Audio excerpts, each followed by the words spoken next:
Shalom. Shalom. We're the GMS New Orleans Saints here to bring you a live camp. Trying to get started. We're going to give infinite honors and prayers too. Yahweh Ba'Hashem Yahushai Ba'Asher Kakudash. Double honors to the apostles and elders of GMS who taught us this truth. Peace and salutations to the hopefully elect and you Akim and you Aquat that believe. All right? And for today's camp, man, we pretty much about to get on these damn Edomites. All right? The so-called white men. All right? And we're about to get on to the so-called leaders of this world that's constantly driving this thing into hell where it needs to be. Okay? Kick it off with that Ecclesiastes. Oh, somebody. It's Ecclesiastes chapter 10, verse 5. It says, there is an evil which I have seen under the sun, as an error which proceeded from the ruler. An error that proceeded from the ruler. All right? And you have to be blind if you don't understand who runs the world. You know, who faces on the money? Who faces on the money? Who is the country's named after? Okay? The so-called white man. You so-called Negroes, Latinos, and Native Americans, y'all don't own the damn thing out here. You Chinese, you Ammonites, you Japanese, whatever. Y'all don't own nothing out here, man. All right? Hold it. Yeah, that's right. Job chapter 9, verse 24. Yep. Earth is given into the hands of the wicked. Right? He covered the faces of the judges thereof. Therefore, if not, where and who is he? Where and who is he? All right? Like I said, he covered the faces of the judges thereof. All right? You so-called Negroes, Latinos, and Native Americans, man. All right? And again, who is he? The so-called white man, Esau Edom. All right? He makes the world go round. He's America, Babylon the Great. That's the big city that controls everything. All right? To my knowledge, I don't see one so-called Latino, Negro, Native American that's up there. That's really, really up there calling big shots. All right? Nothing but puppets underneath. Okay? Keep going. There's so much what they do, even from the time of beginning of this place, going back into the mid to late 1800s. Right? All these organizations you see now, like the NAACP, which was I believe the NAACP was originally started in, I think, 1905, right, by a bunch of gutter rats, man, right? Well, 1805 or some shit. But by 1905, they started putting, or somewhere up in that line, they started putting black faces to it, man. Yep. And make you Negroes think that you had a chance, you had equality, you had a place here, man. But nothing ever changed. All they do is put a black face to it. Starting with E.D. Du Bois, all them fucking cats. Frederick Douglass was a high-level Mason. He's another controlled puppet back then. He was an Edomite. Yeah? Yeah, his dad was the slave owner who had sex with his mom, and that's how he was born. Yeah. All right. So a lot of these guys were nothing more than puppets that was able to do. They were able and allowed to do what they do. Like we always bring out about the situation with Rosa Parks. Okay? Which the Rosa Parks situation happened with another woman, but she was too dark skinned and she already had messed up and had a baby. So they didn't want to make a big drama about it. So what they did, they took Rosa Parks some years later and made that whole drama about her on the back of the bus. Right? But the thing is, who's taking the pictures? We talking about the time of segregation. We talking about the time of high level of white people. Who taking these pictures of her looking engaged and all down the street with the window open, man? Right. All in the jail cell. When they start taking pictures when you go to jail, even with Martin Luther King, show you this thing was a big theater, man. Yep. It was controlled. And you so-called Negroes, all right, Latino Native Americans, you fell for the okie doke, man. The civil rights movement was nothing more than the political theater, man. It was controlled by the powers that be, all right? And then the main characters of it were controlled by the powers that be. Them, their families, the events that later on, all this shit, man. It's bullshit. Go ahead, Just like you said, that's political theater, all right? That's what America is built on, okay? It is built on that putting putting that face, you know, like the elder was just going into. Like I said, why would they have a cameraman out there ready for this situation? You know, why was going down? Yeah, they know it's going down. Yeah, when she refuses, at that moment when she refused to not go from the front of the bus to the back of the bus, they had a camera right there the whole time, all angles. Then they got her sitting in the cell, right? But the gutter rats, all right, starting with the elites, they've been told you it's a lot of help. I told y'all about it here. They're here. Y'all better get it on, man. Them niggas is possibly soldiers too, man. Despite how they look. Despite how they look, you fucking in. I'm talking about they here, brother. They bullshit. Yeah. I didn't tell y'all, brothers. I seen them down south, southern Louisiana, around Golden Meadows. They be up in the Walmart, going into the fruit aisles, grabbing fruit and eating, walking in that bit. Niggas black as a fucking nightmare, man. Come on. Yeah. They here to get it. They here to get it on with you, Jakes, man. These are your soldiers, right? But on another note, going back to what we were going into, this shit is all planned out. Yep. You don't have leaders. They set up the leaders they want to give to you, man. Yep. All right, the motivational speakers, the guys and women that are inspirational to you, man. Which all of them nothing more are puppets, part of Boule, and they're nothing more than Masons, man. What is this, bro? Madness. Hey, if I could back you up, again, it's still harping on that topic of that political theater. All right, they're giving you all of these things to see, okay? Just like what the elder was just talking about, seeing these Hamites walking around. Got, you know, all these Venezuelans, the Hondurans, everybody coming into the country, okay? That's not by coincidence, okay? It's something to set up, you know, and build up for that climax, and then shit, all hell is gonna break loose, okay? That's the whole purpose of this thing, you know? And the only people that's truly seeing these things is blessed by Yahweh Bashim Yahushua. That's out here calling this devil out and seeing his plan and his plate a mile away. So I can put That's why DARPA, through a lot of these other affiliated organizations, I told you before, they plan on having these soldiers. A lot of them gonna be on PCP, man. Right, angel dust, right, which is nothing more than a mind control drug that they're gonna use to have them run wild, man. Did you ever have that thing from Behold the Pale Horse? You see how they're gonna have them crazy motherfuckers? Okay, yeah. But you know, in that book, Behold the Pale Horse, it told you what the plans with the elites were to crack down on gun control and to let which I'm gonna say this, man, Donald Trump was right.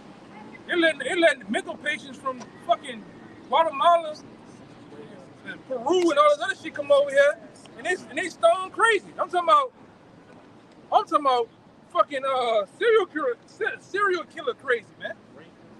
And they coming over here for what? Soldiers, mental patients, and prisoners, man. And it said that in the book, Behold the Pale Horse. That was the plans. Crack down on gun control and let mental patients that's all in these mental asylums, let them loose to commit different heinous acts to crack down on things, man. All right? Whatever, man. Keep on the street. Fucking Big Shirley. And this nigga here, he can't control this big bitch, man. All right? You can't control your woman, you might as well just roll, man. This ain't for you. Especially no nigga wearing Tiffany colored OG Jordans, man. With shorts. All right? Fuck up the block, man. He sound like a whole drill sergeant. You see that bitch?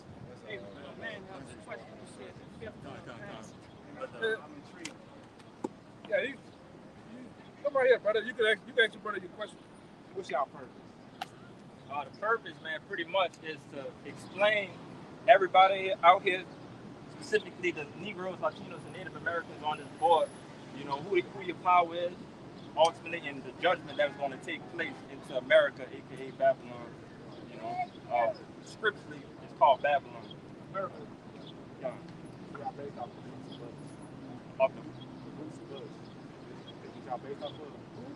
Roots, how we came up in the culture.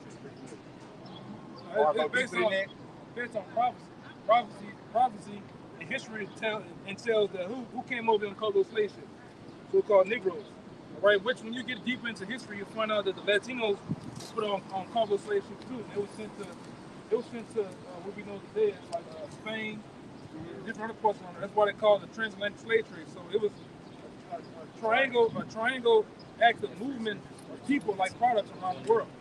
Right? And these people here fit the prophecies of Deuteronomy, the 28th chapter, right? From verse 1 all the way to the last verse 68.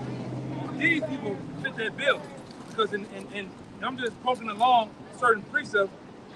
68, Deuteronomy 28:68 tells you how about the slave ships. Right? Deuteronomy 48 to around 54 tells you about how our enemies are going to put yokes of iron on our necks. Only the so-called Negroes in America. They never did that to the Africans. No, it's two different things. Now the yokes of on our necks talking about them big pieces of metal or chains, not chains, but a piece of big metal shackles they put on our neck. They had bells on it, so if you try to run, the bells will ring. The dogs and the people come get you. That was used for put you in subjection, man, for punishment. That never happened. That never happened to no other race of people but us. Right? But go ahead through some of it. Hit the Deuteronomy 28 and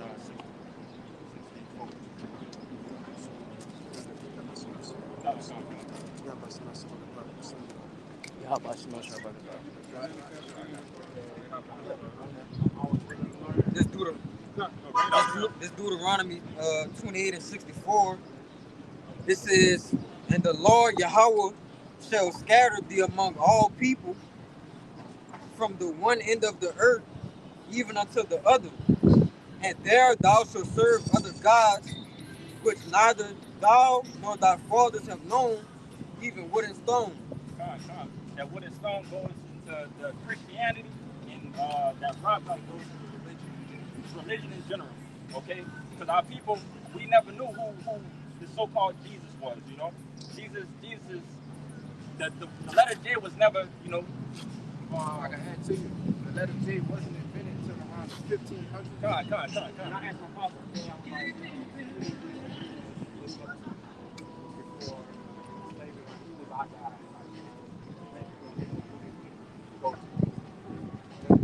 So once upon a time, we all knew the name of the Lord, okay? And that was taken away from us henceforth while we was pushed over into captivity, which this brother about to continue to go into.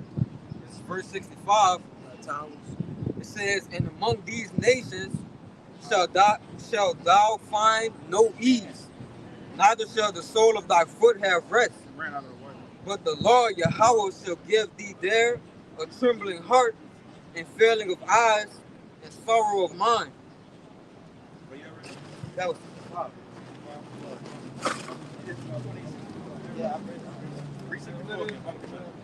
this is verse 64 again.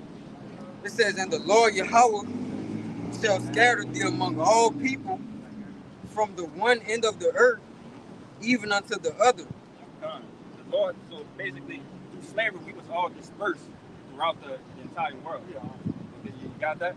So, like I say, it's many things in the scriptures that pinpoints us being the people of the Bible, the Israelites of the Bible, the chosen people of the Lord, which his name is Yahweh, and the person that they so-called Jesus, his name is Yahweh Shai. Who they call Jesus is Yahweh Shai. They all had Hebrew names. They have Aramaic names. They have Yiddish names. They have Hebrew names.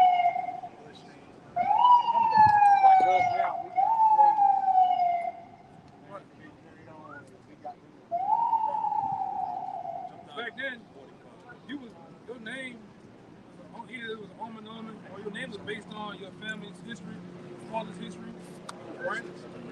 That's how you would know. Now you can give it a first and last name and get slapped on with a social security number, man, proving you're a slave, right? Brother up, like I said, you would see in those medieval movies and so on and so forth, when they talk about who they are, they explain like, I'm from the house of such and such, my father, you know, because that's what everything pretty much goes back to. It's the line, the bloodline of your father. Okay, so again, it's going to pinpoint, you know, who you are. You know, if you, what is your father, for example? Would he be a Negro? Would he be a Jamaican, like you see on the sign? Do you know? I would say Jamaican. Brooklyn, New York. Yeah. So yeah, You from Brooklyn? And my pop. I'm from Brooklyn. More than likely, a lot of them, I mean, Jamaican and Judah, it's just more likely you one of these three. I mean, you don't really know, but more likely you're everybody. And like I said, we basing it off the father because over here in Western Hemisphere, they teach the people through school and through other institutions. They teach you that it goes by your mother. Your nationality is based on your father, right? Off the sperm, right? The father is more like the father. If you base everything on like farming, your daddy is the planet. Your mother is just the earth. You plant the seed in the earth. Whatever the seed is what? That will come after you. If you like that. Right. Right. So if you're a so-called black man, you put your seed inside of a Chinese woman, though the baby come out with chinky eyes, the mother's texture, hair, and skin color, but what that baby is, the baby is going to be a so-called black man. Right? There's no such thing as mixed seed. It's like you can't mix a banana and an orange together. The seed of men is the same way. You can't mix it. You are with your father. Your father is one thing, period. You know, and like I say, you might come out with a darker skin tone or a lighter skin tone with the hair texture, the eye color, but that don't mean nothing, man. Right? And what we have, the thing we have now, the guidance is the spirit. It's all about the spirit. You know? Just flying around for hours. If I can add to you, like I said, the analogy with the seed, the soil doesn't change the seed at all. You know? Because that's what sex goes back to, it's the husbandry, with dealing with plants. Okay, so We are plants. yeah. In the Bible, we're likened to the trees, man. Right? Just like when you about twist you and cut you, you holler. So you are the same thing with the trees, man. The trees are likened to people. You got a quick one for you. Come on, bring it up. This is Genesis, just to back you up. Every seed, you can't mix seeds. Every seed gonna bring forth what it is, whatever it is. This Genesis 1:12, it says, and the earth brought forth grass, and herb yielding seed after his kind, and the tree yielding fruit, whose seed was in itself, after his kind. And the Most High saw that it was good. Like you said, it's plain and simple. You know, whatever seed that's planted, just everything that we were saying, that's what's going to grow. You know, the soil has nothing to do with it. Yes, it plays a part. That's the misconception of it. You know, that people are getting their feelings about it, be like, oh, the women don't mean nothing. And no, they play a major part with it, with helping the seed grow. But they're helping growing your seed.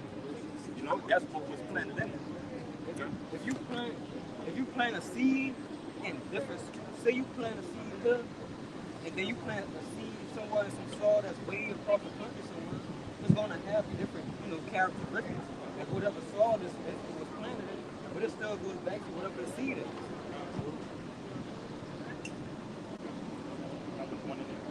Can't bring it up.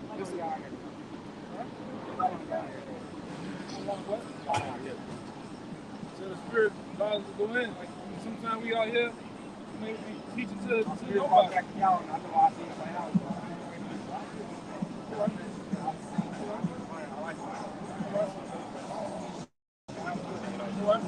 This Numbers chapter 1, verse 18, it says, and they assembled all the congregation together on the first day of the second month, and declared their pedigrees after their families by the house of their fathers. The house of their fathers, okay? If you don't know, if you're just tuning in, like I said, that's your lineage. Your lineage follows your father. All right, this was given an example of, back in the time that when it was time for them to again explain who they were, you know, everybody came out. I'm Bayan, son of Zebulon, whatever, you know, so on and so forth. You know, that's pretty much what that's going into. Right? Well, those medieval movies, what is the king concerned about? Having a son to continue his line. He's not concerned. Of course, he loves his daughter, but he's concerned about bringing forth the son because the son's going to become the king. And if his son gets killed off and he has no more heirs, his whole line is destroyed. Because even in the scriptures, who would get everything? The firstborn. They didn't say the firstborn daughter, it said the firstborn son, man. Right? And the Lord had different provisions if you didn't have a son. You know what I'm saying? But even in the medieval movies, the so-called princess of quote-unquote queen, all right, that bullshit, even she would want a son. She want to see her man's line and lineage go on, man. And most women will tell you it's easier nursing a baby boy than a girl, man. Most women out here, they like having boys than the girls, man.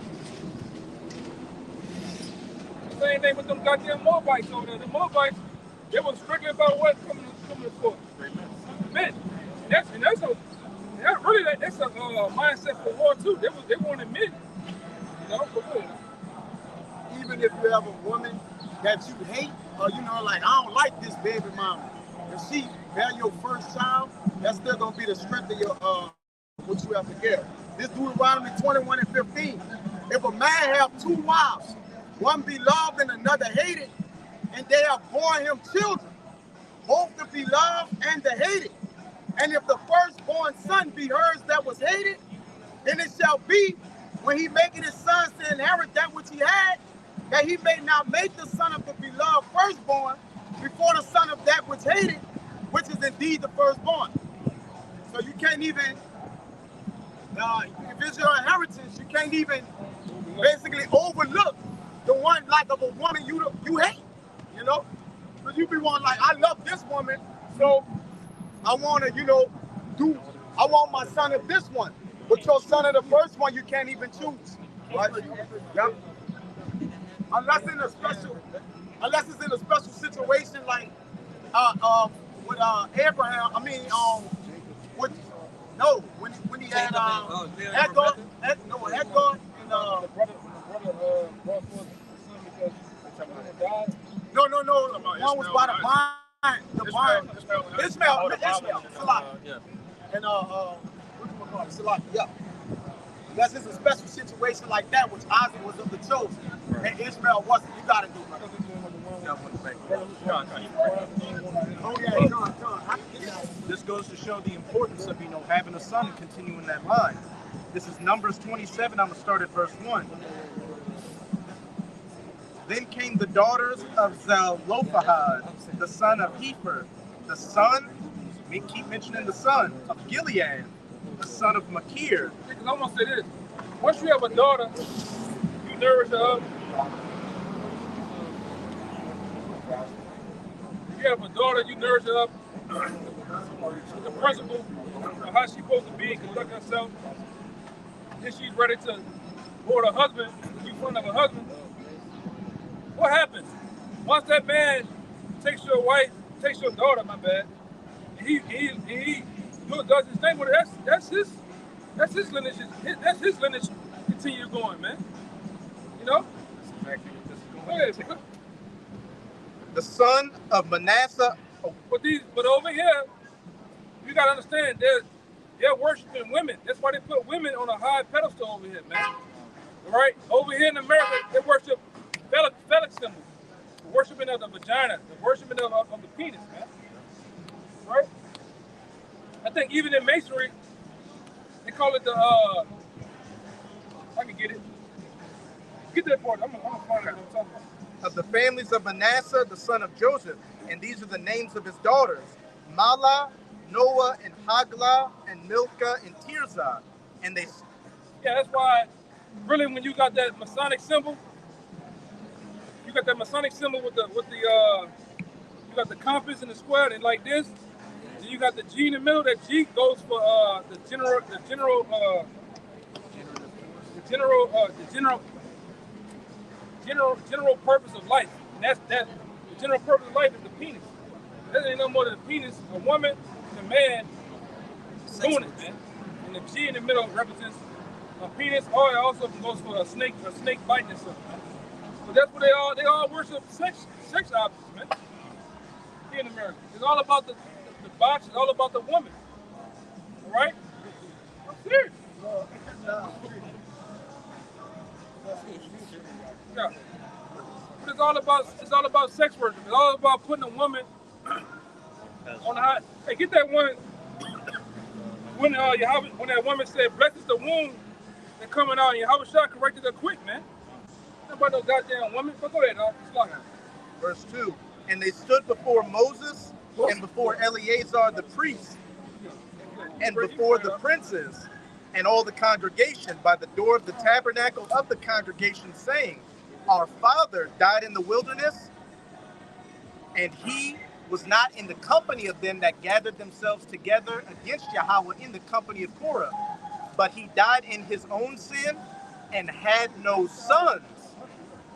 Why should the name of our father be done away from among his family, because he hath no son? Give unto us therefore a possession among the brethren of our father. Because, say the daughters of that Israelite would have dealt with the man of another tribe, that was, as the elder brother was going into, the man of that tribe would have continued his lineage, but they wanted to continue the lineage of their father, who had died with no sons. So that during that time period, a law was instituted to where, until we built up our nation, the women of a tribe, say of the tribe of Judah, we had to deal with the men of the tribe of Judah, right, so that inheritance wouldn't go to another tribe, showing the significance and the importance of having a son. If I can back you up, that shows that like Esau knew the importance of it too, because what was going on, if I'm not mistaken, World War II, when they started drafting, just like based off that movie Saving Private Ryan. The reason why they was getting taken out of the war was because he was the last son. Okay, so they know the importance of keeping that son to make the bloodline continue. Well, even the children of Lot, they went completely off, right? Because they got him drunk and had sex, thinking it was the only men left on the earth. Just so you know what, a man continues, where it says a son continues a man's name. Why is it continuous? But they went off according to the scriptures, man. And that's why you got more bites today, look like they got what? Down syndrome, right? Because it was off. But they still was in that spirit of what? Continuing with a son. But this Genesis 38:6, and Judah took a wife for his firstborn, whose name was Tamar. And Judah's firstborn, was wicked in the sight of Yahweh, and Yahweh slew him. Hey, brother, gonna say too. Let's not forget when the wars of Israel happened between Benjamin and ourselves. Over what happened? Once they got slaughtered, the Lord basically was not dealing with Benjamin. But Benjamin did the first thing Benjamin did is found what? He went find women. In the bushes. Right? In the bushes, Right? They went find them some fertile ground to go plant seed in, man. To do what? Bring forth the tribe of Benjamin back, man. All right? That's why they call Little Benjamin. Because the Lord beat them down till they had but yet few men left. But then he built them up when they went staked out and the thing started grabbing women to build a nation back up. But it says, in Judah firstborn was wicked in the sight of Yahweh, and the Lord slew him. And Judah said unto Onan, Go into thy brother's wife and marry her, and raise up seed to thy brother. And Onan knew that the seed should not be his. And it came to pass, when he went into his brother's wife, that he spilled it on the ground, lest that he should give seed to his brother. And the thing which he did displeased the Lord, wherefore he slew him also. The Lord wanted him to continue his seed, man. His brother line. They ain't saying nothing about. They ain't saying no significance about the woman. It's about the man's seed, man. All right. Nobody say fucking what college, school here teach you nothing, man. And they purposely don't teach you nothing. They want to keep you in the dark on how things go. All right. Back you up. how this Western world worships women, as Elder Brother was going into. In ancient Rome, Augustus Caesar, who became the emperor after Julius Caesar, he wasn't even of his line. He picked him because he was his nephew through like his one of his cousins. So it was from another man's seed through one of his cousins that Augustus Caesar came about. It wasn't even straight from the lineage of Julius Caesar. Showing what? They thought that no, it doesn't matter if it's a man or a woman. If the child comes through a relative, then it's still a part of my line. But according to the truth, that's not the case. Right. And, Yeah. Go ahead. And ultimately, like I said, all of that is being washed and pushed, you know, in the school systems of what we're learning to this day. Hey, even the so-called holiday system, all right? Mother's Day come around, boy, niggas pull down the moon for mama. So my nigga go up there and pull down the moon himself to give to his mama, man. You go get flowers, candy, you go bring mama to the steakhouse, they put that butter all on the steak, shit sizzling and shit. You know, you kiss the mama. When Father's Day come around, nigga just get some socks. Yeah, nigga just get the card. Nigga don't get nothing. You don't get shit. Not really. Yeah. Then there's an Nautical wallet from Walmart. With that boat on there, man. Brother, they did a ranking on it, bro, of all the holidays, the most popular holidays.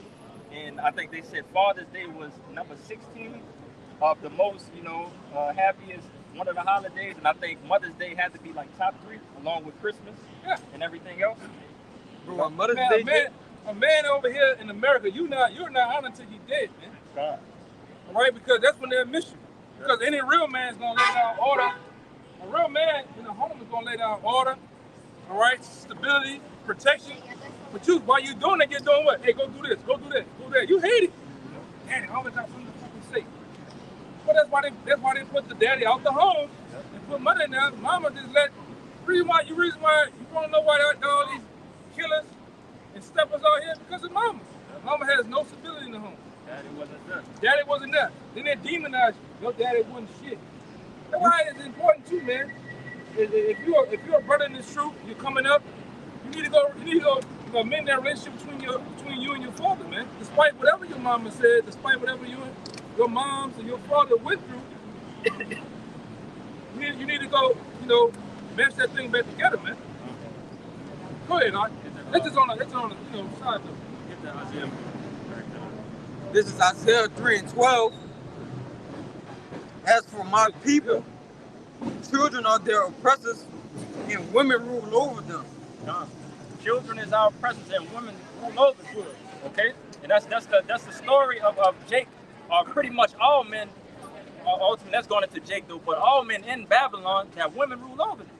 Okay, and it's pushed from up, down to us, and that's pretty much the wickedness that's going on down here that needs to be stopped, man. Okay, ain't no way that you should have a 5 foot, 5 foot 100, probably not even 100-pound women ruling anything over you. Okay. They got the you got it. Where it says women have compassion. Women have compassion. Yeah. God, bring it up. This Jeremiah chapter 31, verse 22. It says, "How long wilt thou go about, O thou backsliding daughter? For the Lord Yahweh had created a new thing in the earth. A woman shall compass a man." And what was that? It was a new thing? A new thing. Read that again. It says, "The Lord had created a new thing in the earth. A woman shall compass a man." It's a new thing on the earth, man. This is something, it's not normal. This is far from normal. For Jake to talk about, man, I got people at my job talking about, yeah, my wife don't want to let me buy a bike. My wife don't want to let me do this and such and such. Come on, man, you supposed to run your house. Are you not ruling over your house? No. Not at all. And we see that. But That nigga gotta wait for a meal, man. God, Half you niggas in the house, you gotta wait for a box. You niggas gotta wait for that meal. Yep. I don't feel like cooking that. Now you in there going in the back of the cabinet, getting them old ramen noodles or them mama noodles and cooking them bitches, man. Hot. I want the new TCL TV or the new Sony, you can't even get it, man. Because the woman says so. joint bank accounts and shit. Yeah. Women could get in there and tell you how to not use your money that you've been earning.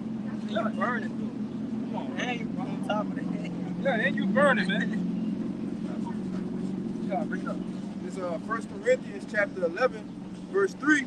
It says, but I will have you know that the head of every man is the Hamashiach, and the head of the woman is the man, and the head of Hamashiach is the Most High.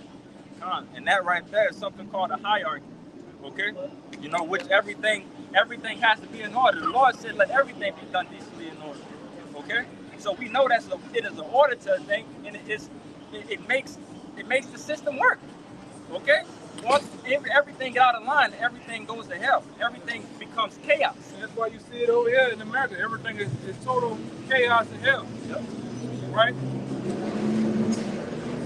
This system here in America flushes out masculinity, right? Manhood. It's an attack on the man over here in America, man. They don't want you in the home because they want dysfunction, right? They wanted to where your kids are caught up in this system of what? The criminal element, all right? The switch hitter element, all right? Yeah, it's more money for them, man. Because all it's going to lead up to two places. Either you dead or in jail, or ultimately polluted. You're through, man. Right? And these women, they go for anything. That's why it's an attack on them, too. Because the so-called white man knows from the biblical stories of Adam and Eve, who's the weaker vessel. Right? They know this. Hey, y'all. What's up? Okay. Just tell them come talk to the speaker, brother. You got a question?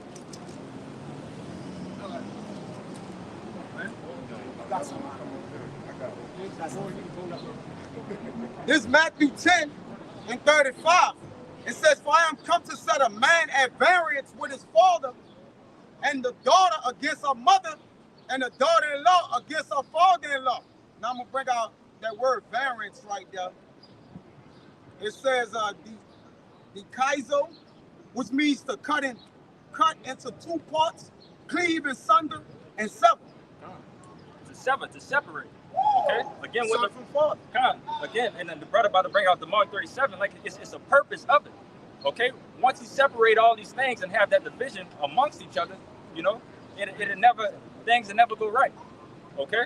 Like I said, you have to, it's in the commandment that you're supposed to respect your father and your mother. Honor your mother and your father. If I can add, you got the word father, which goes back into Abba. But Abba is the what? He's the ox of the house. He's the strength of the house. So when you remove the strength of the house, anybody can bind any. Now the woman becomes the strong man, which anybody can bind.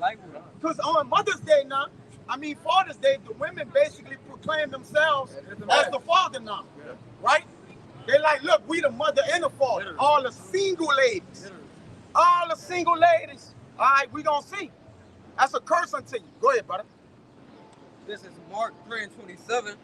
It says, no man can enter into a strong man's house and spoil his goods, except he will first bind the strong man, and then he will spoil his house. What color those words there, brother? Red letter. Red letter. So that's how Shah speak. Okay? So ultimately, if you was to bond that strong man, the house is open season. You can get that and ravage everything you want. Those goods going into everything in your household and your woman. All right? She doesn't have the power to fight back. You know, and that's why mentally or physically. Mentally or physically. Because we know that even, say, in warfare or anything, women not even meant for that. They go over there and they fold under pressure. That's why they can't get on the special forces team. That's why they can't become rangers.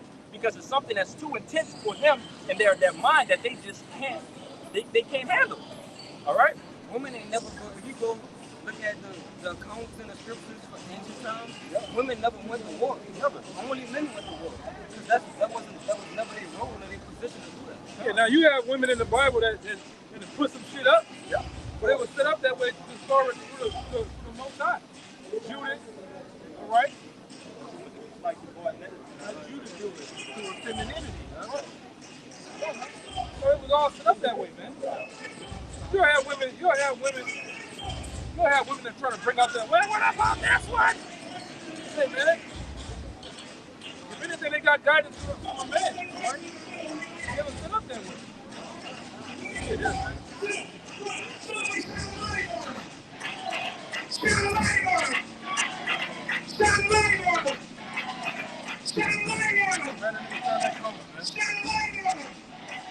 If I could make another point, too. What did he say? Saying shine a light on us.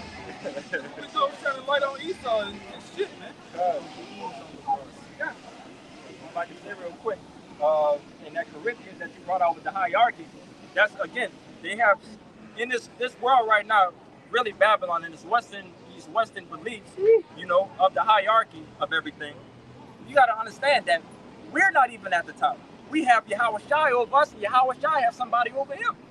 Okay, so ultimately, it's the, like I said, it's the order thing. All right, and we cool with it. We cool knowing that we got a big brother, we got our Lord and Savior Yahweh Shai, and we got ultimate power above that. You know, go ahead, brother. But again, it's nothing that we're mad about. We're not mad at that at all, man. Okay. This 1 Peter chapter 3 verse 1. It says, likewise, ye wives, be in subjection to your own husbands, that if any obey not the word, they also may be Salaki. They also may without the word be one of the conversation of the wives.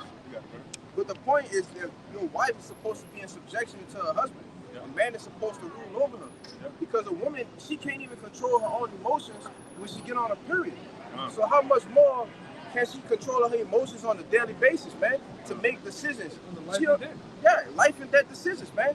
A woman don't use wisdom. She don't use as the brother brought out with the hierarchy. When a man of the Lord thinks about making a decision, he's using wisdom. Logic, reasoning, analyzing. Yeah. And sometimes, this is like my brothers. What's going on? You read the Bible, brother? I don't believe in the Bible, but What make you don't believe in the Bible? What happened? I mean, something had to happen. I feel like I ain't trying to listen to what the white man wrote. Well, I'll say this: the white man didn't write the Bible. He rewrote it. Well, he tried to, in certain instances, he tried to remove or take away certain things, but that don't take away from the validity of the Bible, right? Because when you start reading the Bible for yourself, you find out the people on his side are the chosen people of the Lord, right? And the reason why, even from the time of slavery, they didn't want you to read the Bible because they know that our people will have a spiritual connection to the Bible based on our power or our source, right? But the Bible was, you say it was tampered with somewhat, but I'm gonna say this too, the Bible also, if the so-called white man wrote the Bible, why doesn't it say in the Bible in the near future, he's going into slavery under us? Now, if I wrote the Bible, I'm taking that out. I don't want nobody running to that. You know what I'm saying? And it describes that the Lord looks like this and don't look like that. Right? But what brings that mindset too is you got these preachers and pastors which nothing more, they're set up to teach our people about this guy. All right? Because like I said, I was in your, what I will say, I was once in your shoes too, because all this shit don't make sense, you know what I'm saying?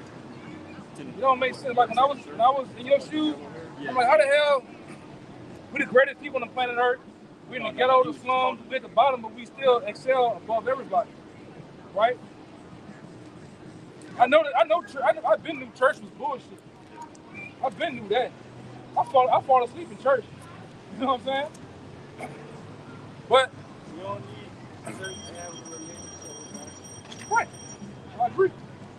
But you do need the scriptures though, right? But the only thing in your situation, you need somebody to truly teach you the Bible, right? But the Bible is true. The Bible is it's basically like our history book. It tells our past, present, and our future, man. Right? And our future lies with this: with the children of Israel, so-called Blacks, Latinos, Native Americans. All right, we're the future rulers of the world to come. Like, give me Second Esdras. Yo, man, we're connected. Give me Second Esdras 6 and 7. All right, because like this book here, the Apocrypha, which means the sin away hidden. Yeah, the so-called white man through the Bible destruction group, 1826. It took us out the Bible. Why? Because when you read the Apocrypha, if you ever wanted to know how the end gonna come, or how, like they say, the world will be destroyed, this tell you how it's gonna be destroyed. This tells you how the so-called white man's gonna go down. In this book here, you can take a picture of it too. It's about what, $8, $10? Yeah. And if you want to get, if you want the 1611, the 1611 give you all the books all in one. This book here. Yeah, I can see. Yeah, I can definitely see, brother. You know, if you got YouTube, you put in GMS New Orleans on YouTube. GMS New Orleans. You'll see our icon. You know? And we always tell everybody, man, because it's in the scriptures, don't believe nothing we gotta say. You go home and research and study. Down from, I'm talking about biblical history, from the let me see that out. From martial law coming, from the FEMA camps, even from the mark of the beast. Don't believe nothing we say. Go home and study it. All right? If you want to know the truth, you gotta do your part. The thing about our people that's been going on for so long, they let pastor tell them everything. That's why when we deal with them up here, what's the first thing they say? They said, who is they? Who is pastor? They never read it for themselves. They never read the Bible for themselves. They let somebody else interpret, all right, a situation for them. That's what he did. He didn't.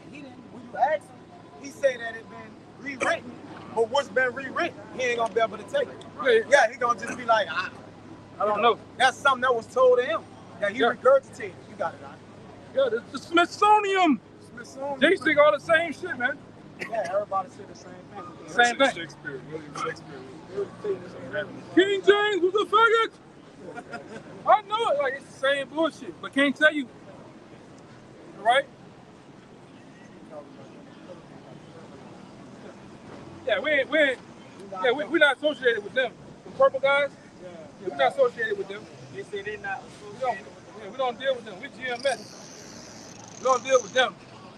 Perfect people eaters, man. We don't deal with them, man. We don't deal with Sakari cats. None of them, man. We're not affiliated with none of them guys, man. ISUK, none of them. We stand alone, man. We stand on our own, right? And we teach these scriptures, man. The rest of them groups gonna lie to you. They're gonna take your money, all right? They might even kill your ass, man. All right? And they gonna show that missile to your woman on that picture, man. With the fringes on it. You know, why you going in the bathroom, man? Go ahead. The scripture says, "If two walk together, let them be agreed." Give me one of water, brother. My voice getting Give me one too. I'll follow the shot. Hey, bring him down, brother. Like I said, can two walk together lest they be agreed? You know, his point was backing up what the hell they're talking about. You know, all these other camps of purple people, the Sakari, and so on and so forth. We don't teach the same. All right, we got to be at complete one understanding. You know, at one with the doctrines of Yahweh Bashim our God, teaching everything, the good, the bad, and the ugly. What all these other people not doing.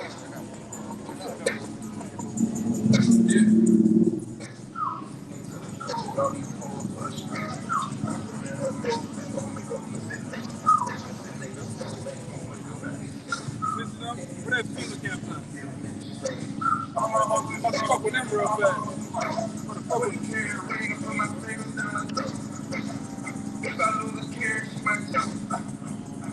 The white one, the big white one, the big white one.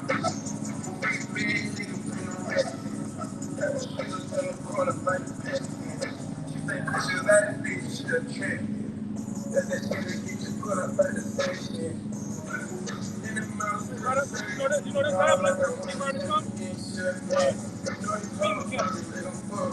They're gonna get the United States Army, the U.S. walk down these cities with brothers, moms, women, uncles, even you in these FEMA camps. You know about this? They're planning on doing too. They're planning on tearing it down. For real. They did it. Thomas Katrina.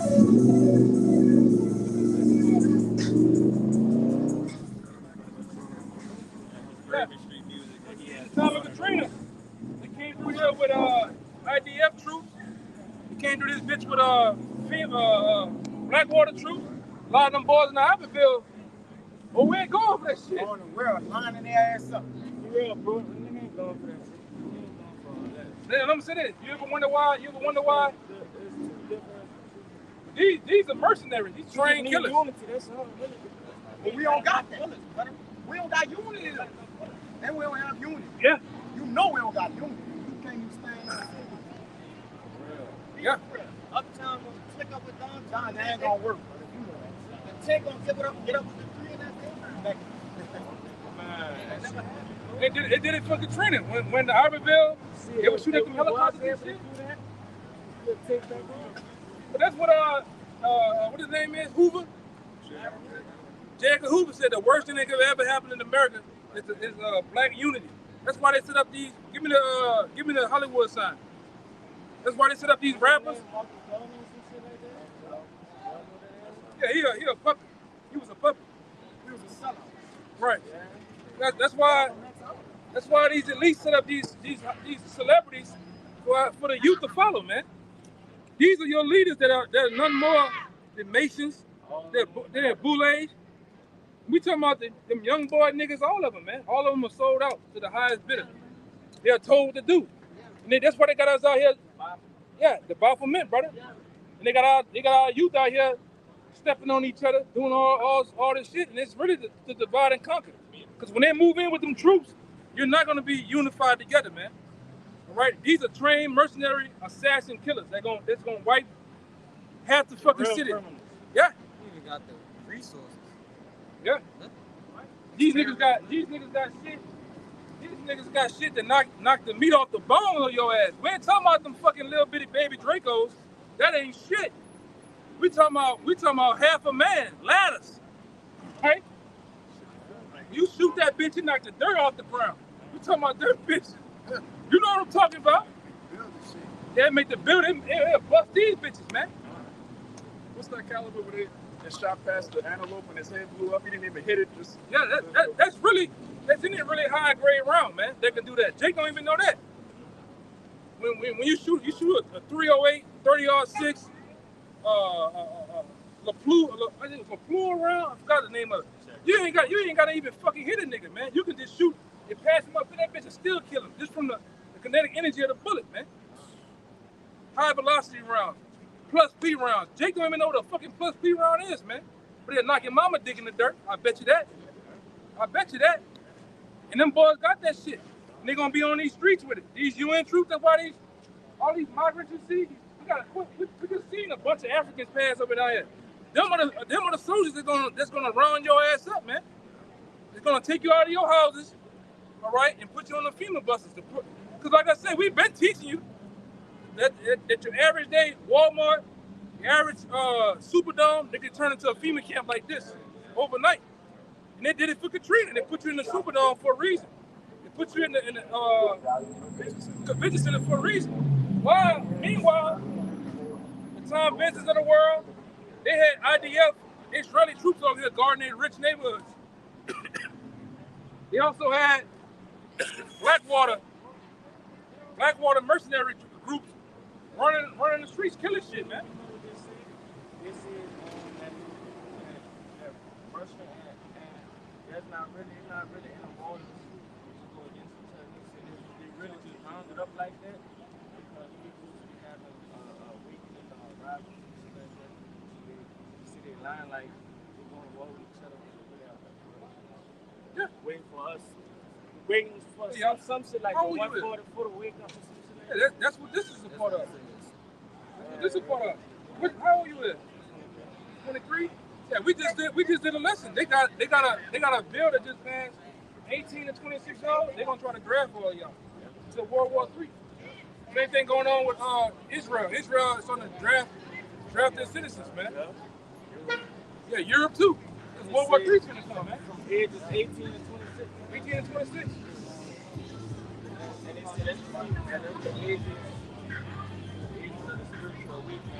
Yeah. We've been.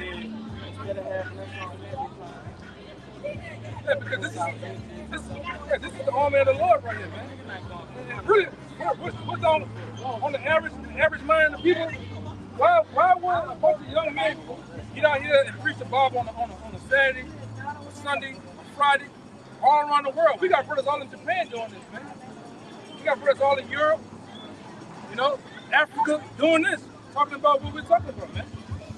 Because it's the end. Whatever you got. Go ahead, brother. Bring it up. This is the book of 2nd Esdras, chapter 15, verse 14. Woe to the world and them that dwell therein, for the sword in their destruction draweth nigh, and one people shall stand up and fight against another. That's another thing that's going to happen in this society, a race riot, man. Whites against blacks, blacks against whites, Hispanics against whites, all right? These fucking Arabs, even with Hurricane Ida, I don't know if you noticed, most of these Arabs was on top of their roofs with shotguns and guns, ready for you so-called blacks, man. Thinking you're going to run up in their stores and take shit, man. Where's going to happen? See, the bowling pot is almost spilling over, man. And what might happen for this election is going to definitely bust it wide open, man. The fucking so-called white man hates you so-called Latinos, Negroes, and Native Americans, man. They stockpile ammunition and guns for you. Despite, oh brother, take a picture. Niggas hate you, man. It's a perpetual hatred. But in the Bible, it tell you that it ain't talking about just in the city of New Orleans. It's going to be a race riot in America. Throughout America. What's up? Oh, I'm listening. Go ahead. Keep it simple. I'm listening to this. It's going to happen, brother. Go ahead. On a big level. I can read it for you. This is right here. It's 2nd Esdras. Yeah, scared to smoke them bitches, man. Right? This 2nd Esdras, chapter 15, verse 15. For the sword in their destruction draweth nigh, and one people shall stand up and fight against another, and swords in their hands. With some swords in their hands. Yep. The biggest, latest, and greatest gun. All right? And like I say, the water's getting ready to come in on the streets of America. You can put that Draco shit down. I got the dick on my shit. You can put that shit down. So I'm sorry. Yeah, go ahead, brother. All right, so when it comes down to wisdom, I'm really I'm deep into wisdom. I love to get wisdom. I love to get knowledge, and I feel great energy dealing with knowledge. I feel knowledge all in my head right now. So I love the wisdom that I'm hearing, and I want to know what Bible it is you're reading. Is that a Bible? King James Bible. This is also the Apocrypha. Has it never been tampered with? This was taken out of the Bible. Oh, it's taken out of the Bible. 1826. All right. So, right now today, black people don't stick together. Some black people. 85% of blacks don't stick together, right? All right, so do you think it's going to come a time that we're going to have no choice but to come together? Possibly. Do you think we're going to come together? We coming, and through the Spirit, we coming together now. Because yeah, what you see up there, it's only 1%. Yeah. Well, I'm saying, on a spiritual level, the Lord is bringing all these tribes back together to the Lord. Now, when it comes to out here, in that time of what can I say, race riots, or whatever like that, possibly, but it's not gonna do nothing though, man.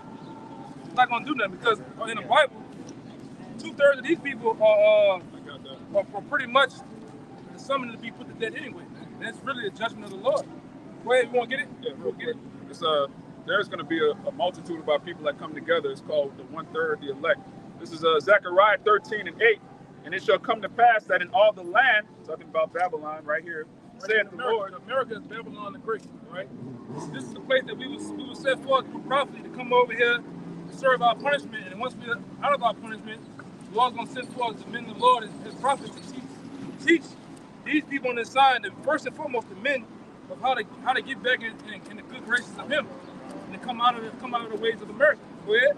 And it shall come to pass that in all the land, saith Yahweh, the Lord, 2 parts therein shall be cut off and die. Yeah, the 2/3 of our people, they're gonna be cut off and die because they're not gonna come back to their true nationality. Most of these 2/3 out here, you ask them, hey, what's your nationality according to the Bible? They say, I'm a black man, I'm an African American, I'm a Negro, I'm a Southern born hardhead. Nobody knows their nationality, man. All right? But when you, and like I said, this is also the names of who the Lord, these are the names that the Lord gave us in the Bible. All right?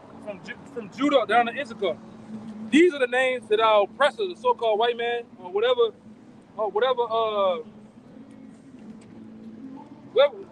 these are the names that the so-called white man gave us through oppression. Right? Negro, black. That's a derogatory term. There's nobody black. There's nobody truly black.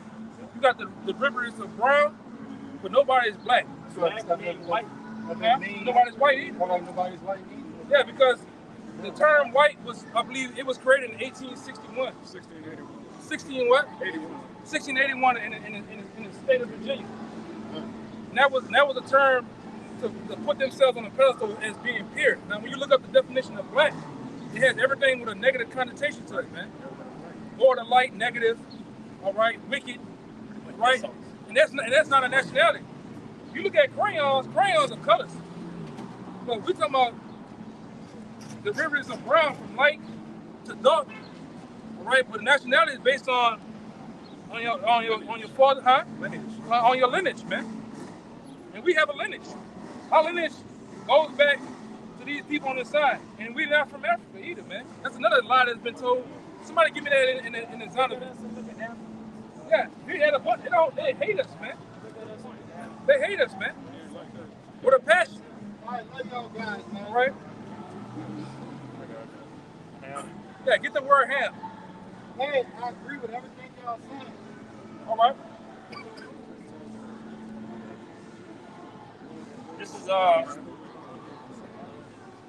This is ham right here in the Zonovan Compact Dictionary. Now this is Ham. the youngest son of Noah. All right? And you got oh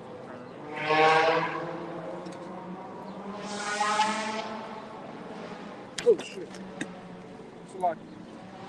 You got Noah had 3 sons, Shem, Ham, and Japheth. Now out of all these 3 sons, we truly come out of the Semitic line, not the Hamitic line. All right? Yeah, we don't smoke. Yeah, go ahead. All right, this is Ham in the Zonovan Dictionary, Compact Dictionary. It says Ham, the youngest son of Noah, born probably about 96 years before. And see, you were talking about things been taken out the Bible. This is one thing that was taken out the Bible. Now, this book was put together by so-called white people to hide the truth from us. They already tell you that the best thing you can ever do to hide the truth from Negroes is what? To put it in a book. And this isn't a book that was created by them. They know that we're not Africans, man. Now bring it out. Read it again. Again, this is Ham. It says Ham, the youngest son of Noah, born probably about 96 years before the flood, and one of the 8 persons to live through the flood. He became the progenitor, which means the father. Go ahead. He became the progenitor of the dark races, not the Negroes. Not the Negroes. So we're not Africans. So we're not Africans. All right? The Africans, the Hamites, are the people of Cush, Mizraim, Put, Canaan. The Negroes in America don't have nothing to do with Africa, but that we lived over there from 1,000 to 1,500 years before we were put in slavery, man. The Africans and our people have 2 different spirits. We don't hang together. We don't fuck with each other. None of that, man. All right, because the Lord set for the difference between us and Africans. All right. If I could back you up, like I said, the misconception that comes in it, because in the scriptures it tells you how we fled to Africa. Okay. Get the oh, somebody get Babylon and Timbuktu. Oh, yeah. Whoever got it. But the misconception that that we fled to Africa. Somebody get the Babylon and Timbuktu. It's in the scriptures that it say that. But why did we flee to Africa? Y'all got it. Right? We was fleeing persecution from the Romans. But if it was so-called white people that was in this Bible, if they fled to Africa, they'd stick out like a sore thumb. So if we running from somebody that's trying to kill us, we gonna go try to blend in with other dark-skinned people. All right? So camouflage. Come. You got it. Bring it up. Timbuktu. I ain't got the Timbuktu. Yeah. In the book, the Babylon Timbuktu, it tell you about in 70 AD, under Vespasian and son Titus, they were set forth to put an end to the Jewish state with great slaughter. All right, and it was told that over 1 million Jews also fled into Africa, fleeing Roman persecution and slavery. It says that the black Jewish slave market was filled with black Jewish slaves, man. Yeah, it was filled with black Jews, man. And they've been doing this, man. That's why they feed our people bullshit. All right? Yeah, they feed our people bullshit so that they keep their minds off what the truth is. They kill each other up. A lot of these fucking beefs out here is started by the so-called white man, all right? COINTELPRO, the CIA, and the FBI, man.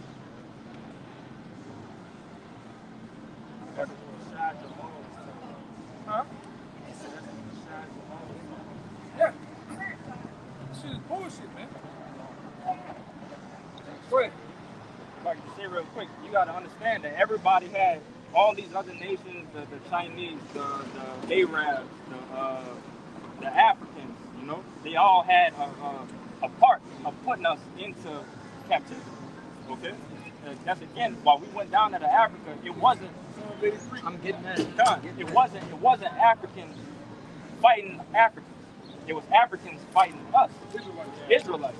So they was putting us on the slave ship. That's why you hear people talk about, you know, even y'all don't like each other because y'all was fighting each other and got sent over here in the slave ship.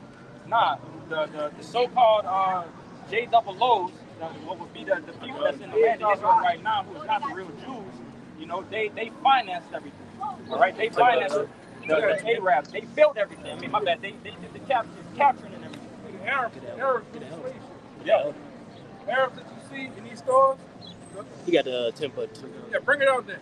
It's the book From Babylon to Timbuktu, page 84. It says, in the year 65 BC, the Roman armies under General Pompey captured Jerusalem. In 70 AD, General Vespasian and his son Titus put an end to the Israelite state with great slaughter. During the period of the military governors of Palestine, during the period from Pompey to Julius, it has been estimated that over 1 million Jews fled into Africa, fleeing Roman persecution and slavery. The slave markets were full of black Israelite slaves. And they knew that they knew that our homeland, what the so-called Negroes are from, is the land of Israel. They stole that land from us, all right? They pretty much stole that land from us, man. We're not from Africa. You know, and when we were in Africa, we had our own agriculture, we had our own schools, everything separate from the Africans, man. Right.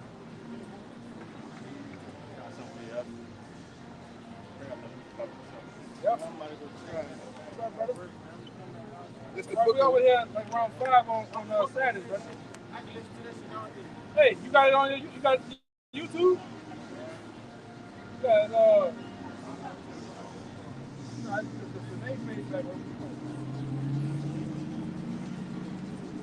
It's the book of Luke, chapter 21, verse 20.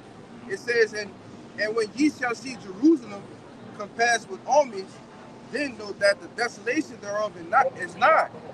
Then let them which are in Judea flee to the mountains, and let them which are in the midst of it depart out, and let not them that are in the countries thereto enter thereinto. Like I said, we pretty much once we what is it? The compass. Read that again. It says, and when ye shall see Jerusalem compassed with armies, then know that the desolation thereof is not. Like the brother was bringing out in that from Babylon to Timbuktu. All right, that's a book, and the scriptures lining up.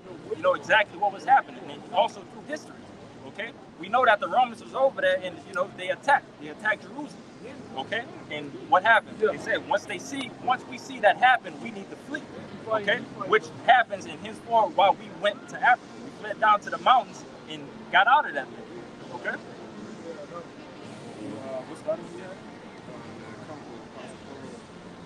It's Acts 21, verse 37. It says, and as Paul was led into the castle, he said unto the chief captain, may I speak unto thee? And who said, canst thou speak Greek? Verse 38, art not thou that Egyptian? was before these days made it an uproar and led us out into the wilderness 4,000 men that were murderers. But Paul said, I am a man which am a Jew of Tarsus, a city in Sicilia, a citizen of no mean city, and I beseech thee, suffer me to speak unto the people. So with this account with Apostle Paul, he was being pulled up by the chief priest on, inciting, I believe, but it was he was being pulled up by the chief priest, the captains, right? And the Roman, right? The Pharisees were trying to get him put to death, so he was kind. So when he got pulled up, the question was asked, "Art thou Ethiopian?" But the point that was made was he was confused for Ethiopia because why? He looked, in some similarities, the skin complexion, he might have looked like one, but no, Paul said, I'm a Jew, man. All right, which backs up the point that the brothers was making on how we fled into those western parts of Africa and we blended perfectly. You see what you got it, bro. Bring up that Psalm 83. This is Psalm 83. Start at verse 2. It says, "For lo, thine enemies make a tumult, and they that hate thee have lifted up the head. They have taken crafty counsel against thy people, and consulted against thy hidden ones. They have said, Come, and let us cut them off from being a nation, that the name of Israel may be no more in remembrance." Like I said, so Israel won't be no more of a remembrance, okay? Like I said, that was the agenda, all right? And it worked from at the beginning. Jake forgot who they were, all right? Jake didn't know what the hell was going on. Jake thought, again, that they were Negroes. They thought they were colored folks, niggas, wearing that badge for pride, all right? Knowing that we saying that we're black men. We're black and we're proud, okay? And again, there was something that was pushed down through great council, all right? And like the elder always go into, they have the the U.S. Summit, where all not the U.S. Summit, the G2, the summit, where they don't have a black nation. They don't have an African American nation, all right? And that's why, why these people gathered to come against us. Yeah, because they figured as long as we can keep them out of power, at least one of us is going to be in power. Yeah. All right, in which they will be guided by Edom, because ever since this happened, they've been ruling ever since. That little season that this devil was loose, man. Go ahead, bro. And also to say, too, like I said, keeping us away from our power while doing that. We're not calling on the Lord, being Negroes, being, Spics, Tontos, Mexicans, We're not calling on the Lord. But once we came into remembrance and understanding where we at right now, knowing that we're in captivity under this so-called white man, this devil, that, we found the Lord. The Lord has called us back unto him, and we back to the regular scheduled program. Yes, This Jeremiah chapter 17, verse 4, it says, "And thou, even thyself, shall discontinue from thine heritage that I gave thee, and I will cause thee to serve thine enemies in a land which thou knowest not. For ye have kindled a fire in mine anger, which shall burn forever." Which was a righteous bed that the Lord did, man. We was going off, all right? After the split of the northern kingdom and southern kingdom, after Jeroboam and Rehoboam, King Solomon's son, which was Rehoboam, right?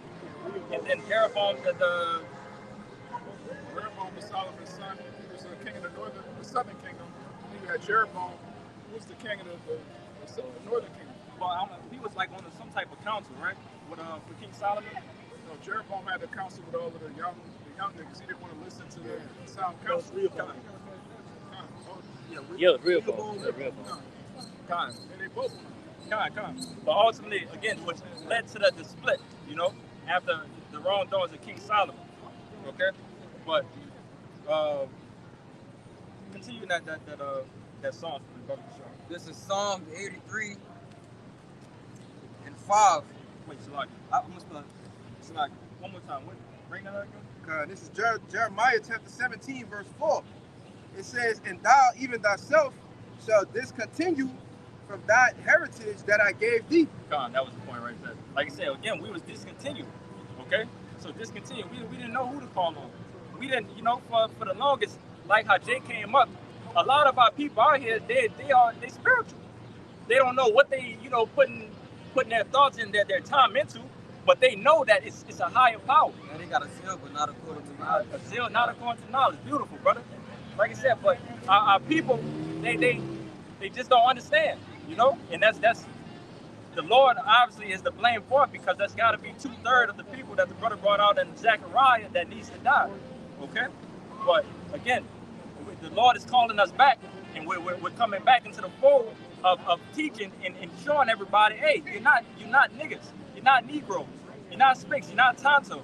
All right, y'all are the real true Jews that the Bible speaks of. All right, you do have a power, and what the brother was talking about also too, with Edom and the guns, and we got to get together and we got to fight back, and that's not gonna happen. And we out here to tell you that that's not gonna happen. You seen two of them came up with the same thing though. God, one was more sincere than the other. Yep. But you ain't no coming. Hey man, that black unity shit is dead. Kumbaya spirit. That's not gonna happen. Jay can never come together in this captivity. Yep. Okay? But the 1/3 and that 144 will. All right? And we know again that the white man, the so-called white man, that his power is the sword. That's a battle that we physically cannot mess with. We cannot mess with that at all, man. All right? But we do have a higher power. We do have the ultimate weapon. What I like to call the ultimate cheat code. And the sword being used of the Lord, only his son got to break the sword, man. The rod got to contend with the sword, man. Go ahead, He was the one who gave Edom blessing with the sword. Yeah, that's right. So it's only right that he come back and be the one that take it from him. Yeah, for real. What it's saying in Hebrew, we just went over it. Those that give the blessing are stronger than those that receive the blessing. Yeah. The lesser is blessed of the greater. Yeah. And the greater can take away from the lesser, man. That's right. All right? He's going to take that away from the same blessing he gave them. Really, that blessing is, Esau done got weak, man. Yes. He ain't that same old backwoods sundown ass Edomite no more. You weak. Y'all a bunch of switch hitters. Bestiality. Y'all practice bestiality. All right? The so-called white man is a freak, man. All right? What was that? I forget. Was that the lipstick, or was that in the jab or something that he was talking about the whale sperm? Lipstick. Like just wicked shit like that, man. Who thinks of going and ejaculate a well for products for people to use on a daily? A wicked demon, Esau Edom. All right, it's crazy, man. It's crazy madness that who we have in power right now. Okay, The average white man is a cup. God, no English. No, it ain't unknown, man. The so-called white man he naturally got a faggot, edible arrangement spirit on him, man. Yeah. Scripture tell you that he don't desire women. All right, this man is a natural born freak of nature, man. He a freakish on it. Yeah. This man is wired all contrary to righteousness, man. He's different. I got something. Well, This is Ecclesiastes 1:15. It says, that which is crooked cannot be made straight, oh man. and that which is wanted cannot be numbered. Yeah, that which is crooked cannot be made straight. The Most High made Esau wicked. He can't do nothing. He can't do nothing righteous. He can't produce righteousness. He's wicked. Go ahead, Rashad. This is Daniel 11:37. Neither shall he regard the power of his fathers, nor the desire of women, nor regard any god. Yeah. Read that again, brother. This is Daniel 11:37. Neither shall he regard the power of his fathers, nor the desire of women. Yeah, this man don't desire women, man. All right. You know how Jake, we gonna put on our best clothes. Come out here. You might come out here on the Bourbon Street or somewhere where it's popping, where it's lit at. To get you a woman, man. Oh, but not Esau. Oh no, not Esau, man. Man, he go to Petco. He go to Petco and PetSmart, man. Oh, $25. I want you. Yeah. That spot that Royal Street. Yeah, he go in the back of he go in the back of Bourbon Street, man. You know, or he might check out, he might go to magazine and get them gutter pumps with them boots about this high. The soul about this thick, man. Can't forget about the late night parties that be going on in these penthouses. In these penthouses, man. Freaking out, man. No Diddy. No Diddy. All Diddy with that. He says yes, Diddy. All Diddy. All Diddy. Yes, Diddy Oh, with that. Diddy all day. Yeah, man. Always Diddy. This nigga ain't thinking about no woman, man. This nigga thinking about a little boy. Because what happens in witchcraft? In witchcraft, they see that the purest, the purest purpose of purity is just the anus of a little boy, man.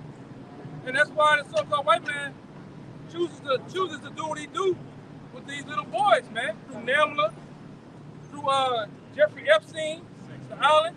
Yeah. This nigga done found ways.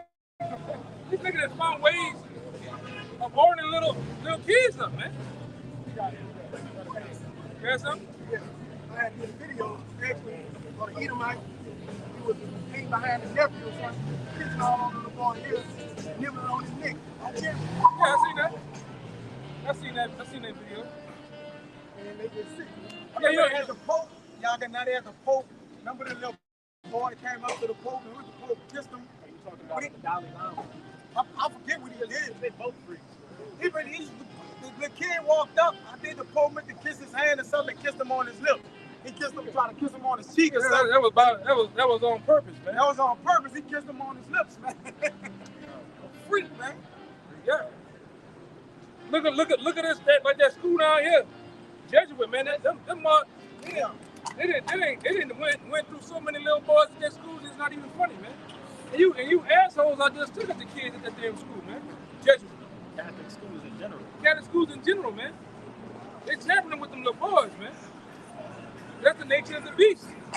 That's the nature of the so-called white man, all right? Oh, yeah. Oh, yeah. It's Well, Sandusky. Double whammy with that one. You tell me you big cockstrong, steroid taking ass, Penn State ass white boys, linebacker ass white boys, couldn't fight Sandusky off. You niggas wanted it, man. You niggas ain't holler, you ain't scream, you ain't gonna tell no goddamn body, cause you want that jalapeno dick, man. They wanted that Pulp Fiction. Yeah. You niggas want that, man.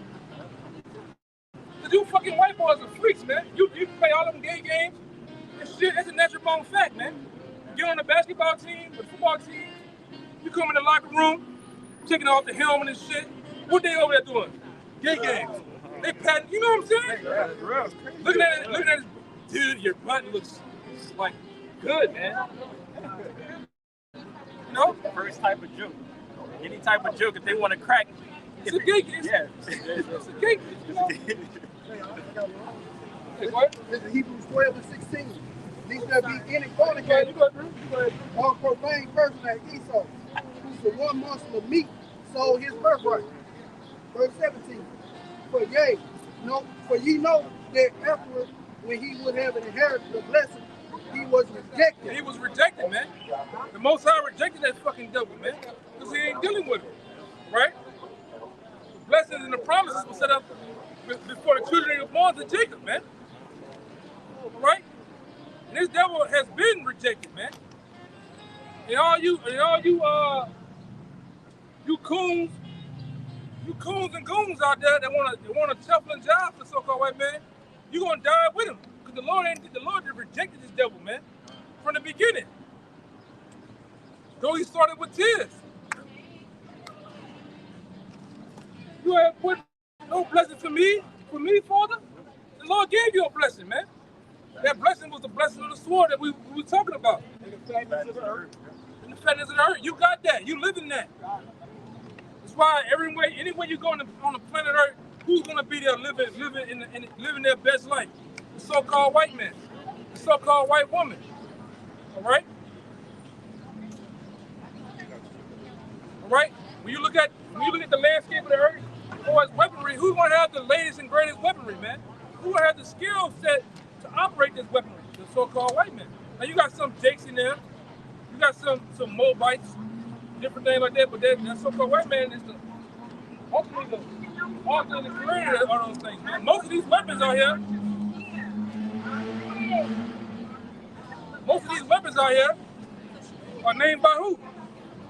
So-called white man, right? Kalishnikov, that's an Edomite. Glock, that's an Edomite. Stoner, that's an Edomite, man. Helen Klecker. Yeah. Yeah, Heckler and Koch. All right, Winchester, Remington. All right, Luger, Ruger, Walther. Fuck who you think that is, man? It ain't all Edomite. Ain't a Jake, Chris Spector. All that shit is Edomites, man. So you can't get around it, man.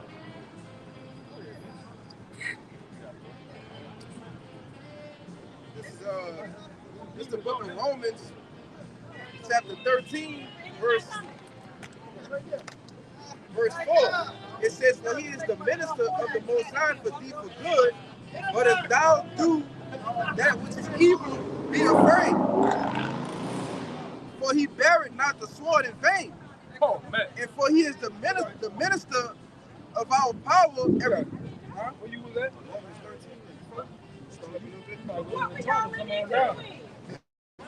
It's Romans 13:1. It says, "Let every soul be subject unto the higher powers. For there is no power but of the Most High. The powers that be are ordained of the Most High." Read that again, man. It says, "Let every soul be subject unto the higher powers." This is what the church, this is another scripture the church used for power and control of the people, man. Right? But, like I say, it's telling you who controls that power. What we said earlier, it's not about the what? The God that's giving us, not the guy with the blessing, but the guy who's giving the blessing, man. Right? Go ahead. It says, "For there is no power but of the Most High. The powers that be are ordained of the Most High." The powers that be, talking to the so-called white man, he's ordained of the Most High. All right? In Second Thessalonians, what is the second chapter tells you too who that power was given to through. All right? You got the Most High, you got Satan, and Satan was subject to the Edomites, man, and to the so-called white man to give him power on the left-hand side. All right? That's who gave the so-called white man the energy, the efficiency or the energy to do what he do, man. The power and the mindset to do what he do. Go ahead. Verse 2. "Whosoever therefore resisted the power, resisted the ordinance of the Most High. Oh, man. Go ahead. And they that resist shall receive to themselves damnation. Yep. For rulers are not a terror to good works." The rulers of the powers that be, who we speak of, they're not a terror to what? Good works. Good works. This is a good work. We ain't killing no goddamn body, man. We ain't step on nobody's grandma yet, man. Right? All right? We ain't shut up nothing. We ain't burned nothing down. We ain't stole a goddamn thing. We just reading the Bible.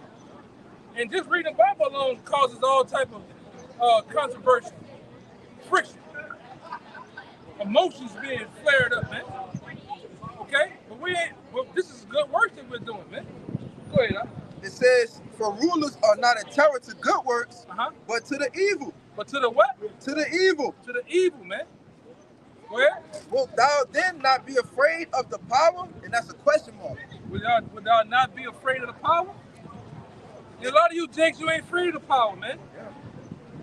A lot of you Jakes, you ain't afraid of the power, man, at all. Whether that's on the outside or in the truth. Some guys they would lie, they would do all type of shit, man. Cause there ain't no fear in these cats, man. Okay? They can steal all type of shit, man. Go ahead, brother. It says, "Do that which is good, and thou shalt have praise of the same. For he is the minister of the Most High to thee for good." He is the minister of the Most High for thee to be good. All right? The so-called white man come right now, "Hey, brothers, I need y'all to move. Over there." We're gonna move over there, man. All right? We ain't gonna. So back in our heyday, when we first found the truth out, we was on fire, man. We was raw. fuck you, nigga. We ain't going nowhere. You know what I'm saying? David been reminding you. Original ass, man. Getting in fights, pop, pop, pop, pop, pop, pop. You know what I'm saying? But through the test of time and through the test of getting more wisdom, knowledge, understanding, and experience, we know now, man.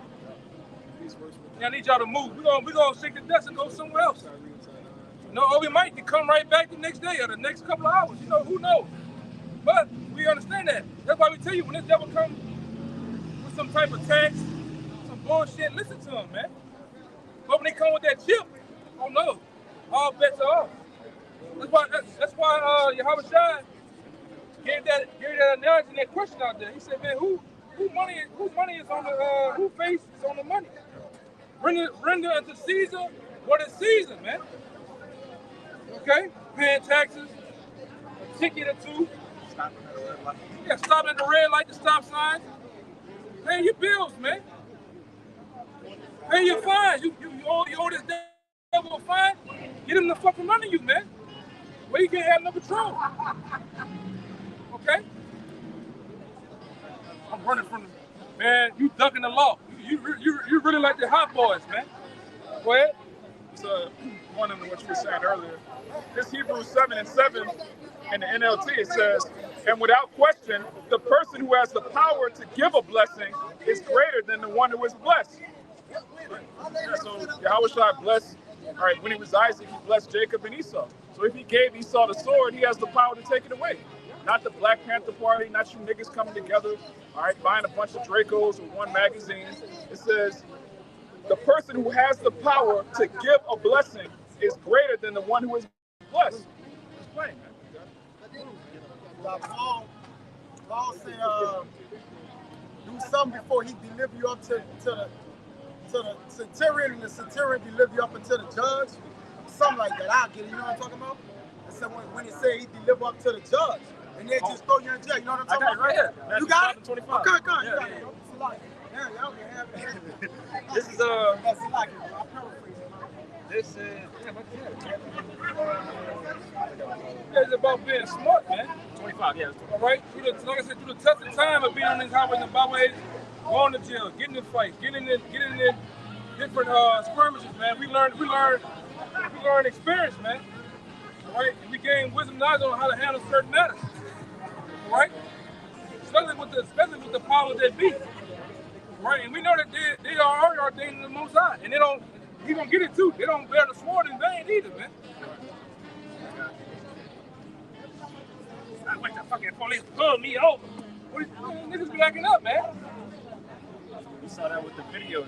This probably happened like last year or so. I remember the elder Benazir Zagwan in South Carolina did a video on him. Jake, the police was up in his face, and Jake was still bringing out precepts and, hey, brother, keep the camera rolling, and, you know, fuck the white man, fuck this and that. You know, but again, which is not the smart thing to do. What this precept about to go into. This is Matthew 5:25 in red letters, Yahweh Shai speaking.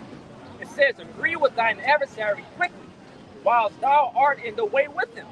Lest at any time the adversary deliver thee to the judge, and the judge deliver thee to the officer, and thou be cast into prison. So we're not about to sit out here and argue with the police. You know, if anything was to be going south, all right, we're going to agree with Matthew 5:25. That's red letters, Yahweh Shai speaking. So the Lord is telling us, bro, if the police was to come out here and jam us up, tell us, hey man, move down the block or go to jail. Hey, we're gonna move down the block. Live to fight another day. It's Proverbs 15:1. I'm gonna read it in the NLT. A gentle answer deflects anger, but harsh words make tempers flow. Harsh words make tempers flow. That's what, you know, the soft answer turn the way around. Yep. Like I said, those harsh words. If you want to get rowdy, this is going to be a rowdy situation. All right? And everything's just going to build, and a whole bunch of bad things are going to happen. They got the power, man. Yep. You know what it says right here? It says, yeah, that's him. It tell you in the Apocrypha, right, about how you're supposed to get out of the way of the man that has power to kill, man. And all of that, bring it up. This is Sirach 9:13. It says, keep thee far from the man that hath power to kill. So shalt thou not doubt the fear of death. And if thou come unto him, make no fault, lest he take away thy life presently. Remember that How can he take away your life personally? He can kill you, or he can just, you know what? The police, sir, he can put a lunch box in your car. Meaning, he can throw some in your car and say, "Oh, this your dope." Put you away, man. Send for a shot fired. And he just kill your ass. Just shoot your ass, man. And like I said, we didn't say in certain cases, who gives a fuck about them cameras, man? They don't care about them cameras. Yeah, turn this shit off. They just say it was a malfunction. Yeah. Nigga have a hot gun, shoot that bitch one time and put it in your hand. And then they shoot your ass up after the fact, man. Jake don't think. This man has the power, whether it's the police, a detective, or just an average everyday white man that's have money, man. And what's going to happen with that? Say, if they did turn the camera off, yeah, they're going to get in trouble and front you. But behind the scenes, like I said, that's a whole nother community that they're going to take care of their own. A GoFundMe. And that person, that officer is going to get a paid leave to go over there and do so on and so forth while you either dead or you in jail based off of your actions of, like what the brother said, getting rowdy. Okay? Instead of having those soft words of like, hey, okay, you right? You right, all right, I'm going to get out of here. I'm gonna diffuse it. That's the thing with us. We need to try to diffuse everything that we can.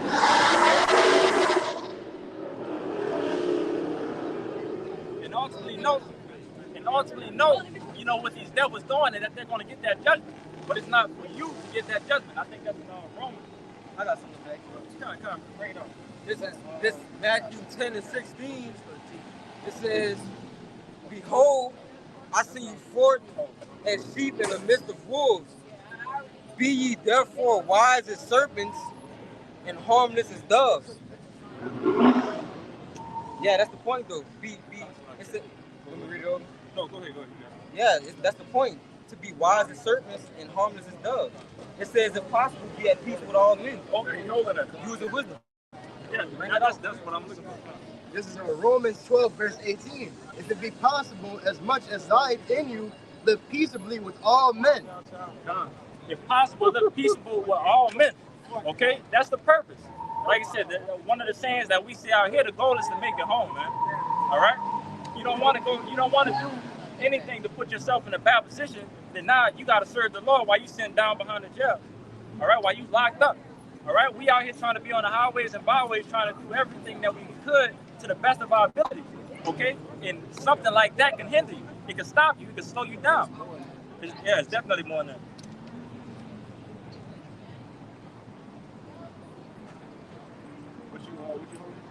Verse 19. Dearly beloved, avenge not yourselves, but rather give place unto wrath. For it is written. For it is written, vengeance is mine, I will repay, saith the Lord, Yahweh. The vengeance is mine. All right, not ours. That's the Lord, Yahweh Shai. All right, the Lord is up there again. He pissed off, man. You know, and he deserved it. 2-inch weight. Come on, man. But like, the Lord ultimately, he deserved that first lick. All right, the Lord deserved that first lick. So if it's up for us, while we out here fishing, okay, we're not hunters yet, Jake. You know, we got to understand that. Stay in that mindset. We're fishers. We're fishers. We're trying to diffuse everything. But we know that at some point in time, when the Lord comes down and get his first lick, we're going to be diving right behind him. All right? But this is not the time. So again, agree with our adversary. All right? Keep going. What you got? Whatever you got. I read it for the time. Let me finish it out, bro. I ain't finish it out. This back in Romans 13 and 4, it says, but if thou do that which is evil, be afraid. For he beareth not the sword in vain, for he is the minister of the Most High, a revenger to execute wrath upon them that do evil. That whipping stick. All right? That's his purpose. That's Esau Edom's purpose out here. All right? We know that he's evil as hell, man. We know, and the Lord knows. All of his doings has reached the heavens. The Lord completely understands this. But again, he's still going to use them, and it's given another reason for the Lord to put hands on them. Bro, I got something to back that up. Why do you think this is written in scriptures that the devil's gonna come down with great wrath, man? Yeah. Because it's gonna be his last hoorah to come down on you so-called Negroes, Latinos, Native Americans, you other heathen nations, and to show that, hey, I'm the Most High's whooping stick. I'm about to use it. I'm about to put forth, like the elder like to go into all the different weapons, the DARPA, the DEW systems. He about to use all that, man, because why? The Most High put it on his spirit to be that way. He blessed him with the sword, man, and he gonna use it. And to administer top level punishment on you people, man. Yeah. Starting with you Israelites, man. Anytime something goes down on the earth, you public enemy number one, man. Right? That's why we tell you chicks, man, you ain't gonna be able to shoot your way and black power your way out of this one, man. It ain't gonna work. We're dealing with a man that got a blessing from on high. All right? Top level knowledge from on high on weaponry, man. How you gonna kill me with the shit I gave you? Then the shit I gave you is 40 years old. So what I got, man? This nigga got some Halo shit. Yeah. And you got some shit that they was still shooting. You got Red Dead Redemption shit. Yeah, you got shit from World War I, man. You nigga just got off from shooting them marble balls in the gun with that one hand. Like on Battlefield 1. Muskets compared to this shit. You know? Muskets. That's how most of you niggas shoot anyway. You niggas shoot with one hand. Yeah, close one eye. Nigga don't shoot like that. You don't want to shoot like that. Like this. Like this. Yeah. They got the well-known gun that we all know, the minigun. All right. Yeah, you don't even supposed to breathe when you shooting. To be honest, when you shooting a gun, you supposed to bring your bring your levels down when you shooting, man. You niggas is breathing, you niggas running, the barrel doing this. You shooting mailboxes, people, cars, houses. They don't know, and they know you don't know shit, man. Right. These fucking devils know you don't know shit about weaponry. Huh? They think they doing the same thing off of Call of Duty while they aiming their shot, holding their breath. Yeah. Like, that's not the case either, man. Like I said, it's true technique to it, and Esau Edom has it down to a T. You supposed to shoot with both eyes open, man. God. You straining your eye with the other one closed. Yeah, you supposed to shoot with both eyes open, man.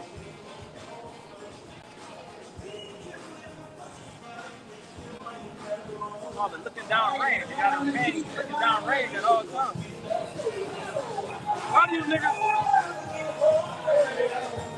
take these niggas. I hate all variations of niggas. Old niggas, new niggas, all of them.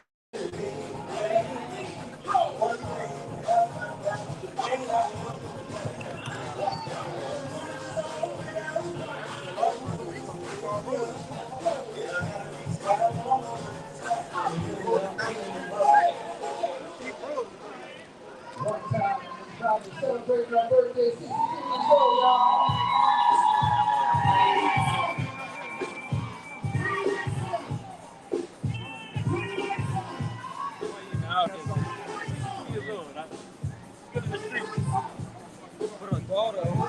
Yeah, come on, man. Granddaughter. You all here doing, you know what they doing.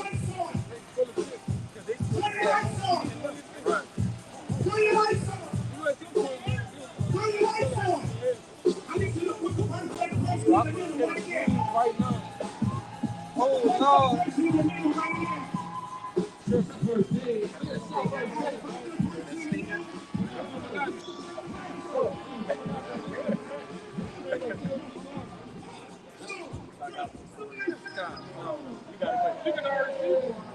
Just with the brothers. Esau has been blessed with the sword, to fulfill prophecy, to gain the fatness of the earth and the dew of heaven. And now he's going to furbish that sword one more time to fulfill what? That last ass whooping the Most High is about to bring to you, so-called Negroes, Latinos, and Native Americans. This is Ezekiel 21:9. Son of man, prophesy and say, thus saith Yahweh, say a sword is sharpened and also furbished. It is sharpened to make a sword slaughter. It is furbished that it may glitter. Should we then make mirth? Not at all.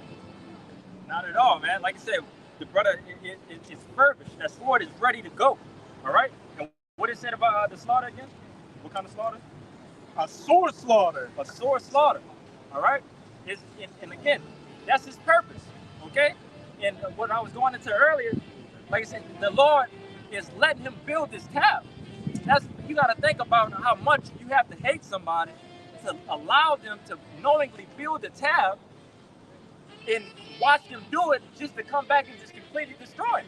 Unrepayable tab. An unrepayable tab. I'm going to let you keep on going. Like, I hate you so much.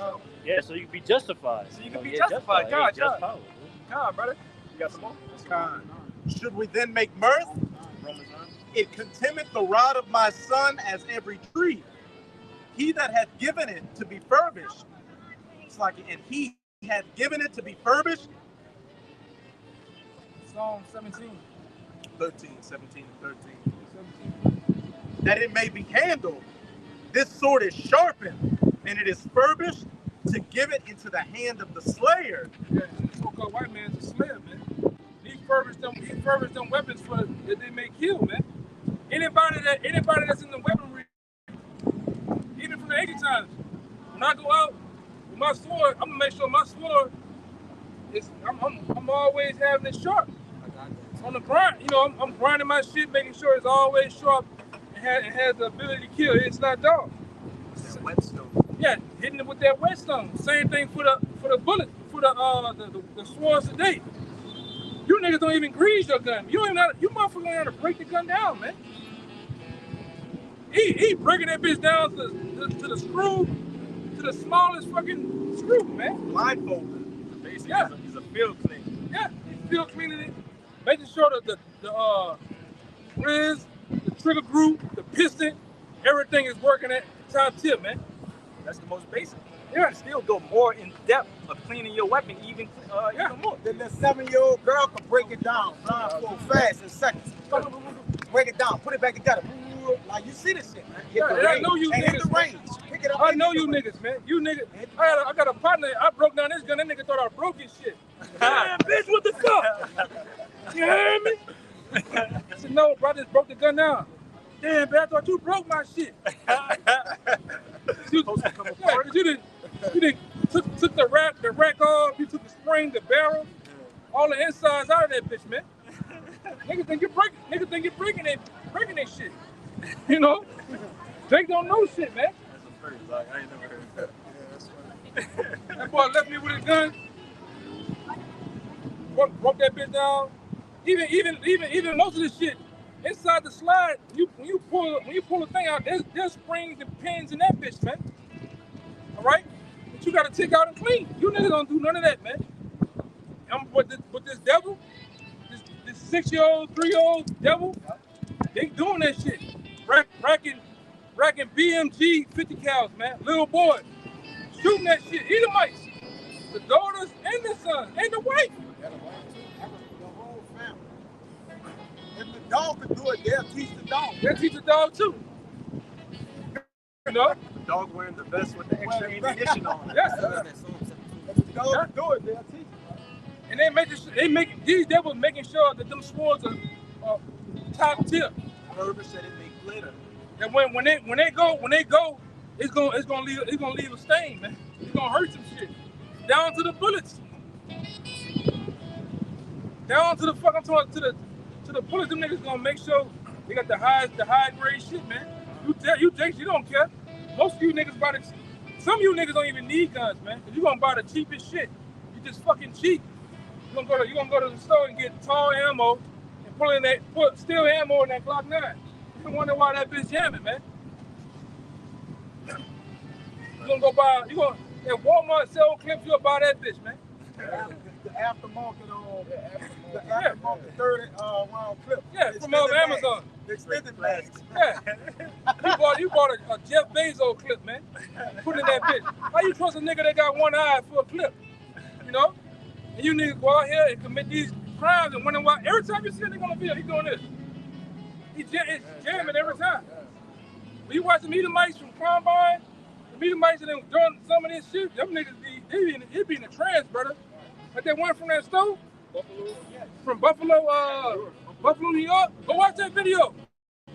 When he pulled that bitch and Paul got out the car, he went to. I'm talking about engaging. First thing he saw got action. One nigga tried to run in the store. One motherfucker tried to run in the store. You know how you go when Dixie go around and the doors open up? He hit him out of the glass. No. I'm talking about. You tell me they ain't Esau, man. Oh yeah, he had the whole get up. Gave you a POV view of everything, man. Yeah, that's wild. Brother, it gets to the point, bro, that they have different weapons for different outfits. Yep. If they going out for a run, they get their smallest pistol, where it still can't be seen. Yeah. You know, they know to wear the flannels and everything, a little bit baggy clothing, so they know everything about that sword. Man. Well, what's their greatest model? They say, I just use my handgun to get to my what?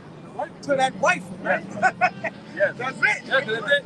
Yeah, if they blow and hold court with you, yeah. Boy, watch out, they get to that car. If they get to the car, boy, better watch out. Yes, yeah, I know Edomites personally. I know Edomites personally from Texas. They ride around with the AR on the truck roof. They just right that bitch off the roof, man. Shotguns. Motherfucker got the shit. AK-47 ride around with this shit, man. On the damage. In the back seat, everything. And they shit is bolted to the frame of the car. You know where you can take the shit. Go ahead and take it. Well prepared, brother. And then Edomites are ready to get down with you Jakes, man. I'm talking about ready to get down. That's why we're trying to tell that little young brother, man. You gotta be spiritual, brother. Weapons of our warfare not carnal. Right? We're trying to pull you into salvation, brother. When this shit go down, we ain't gonna be in the mix of that shit. Now we will protect brothers and our families, and ourselves. But like I said, if the Gurga troopers or hey man, you can have that shit. That's what it's about. Take it. We know what our weapon is. Our weapon is how about shooting our shots. That's our power, man. We know that we have a power that if you're doing everything that you need to do, that you can't be touched. The law would not allow anybody to touch the apple of his eye if he allows it. Okay? It says in Proverbs 18:10, the name of the Lord is a strong tower. The righteous run into it and they're safe. I was older than that. I got all them. But like I said, a strong tower. That's our defense, man. What it says, the Lord describes us as a worm. A defenseless animal, a defenseless insect. Okay? And why? Because we have to count on the Lord. That's ultimately for us to have our faith and our belief put into the Lord. Because if there's any type of way that we were strong enough to fight back, we probably would have already did so. But we know through history that a lot of these things are just not going to happen. yeah, it's our sword. Yeah. And you're dealing with a man. Go check the history. Go check the receipts on this devil, man. So-called white man receipts show you that he has the power. This nigga in Tulsa, Oklahoma, what was it, 1954? It was something. It was early in the 20s. Tulsa was in like 1920 something. It was 20 something. I didn't know it was 20 something. Check it. Yeah. It's 54. It was in the 20s. Look it up. Let's just get it. It's all good. I got it. They were like kids. No, you're right. 1920. Tulsa Race Massacre. May 31st, 1921. June 1st, 1921. Yeah, but these devils use United States military planes to bomb those neighborhoods, man. And what you think would happen? The same thing would happen if these Jakes came out here and mounted up together in unity. What you think would happen to the third one? What you think would happen to the East? They do the same shit, man. This time they'll use drones, man. Or the DW weapon. So,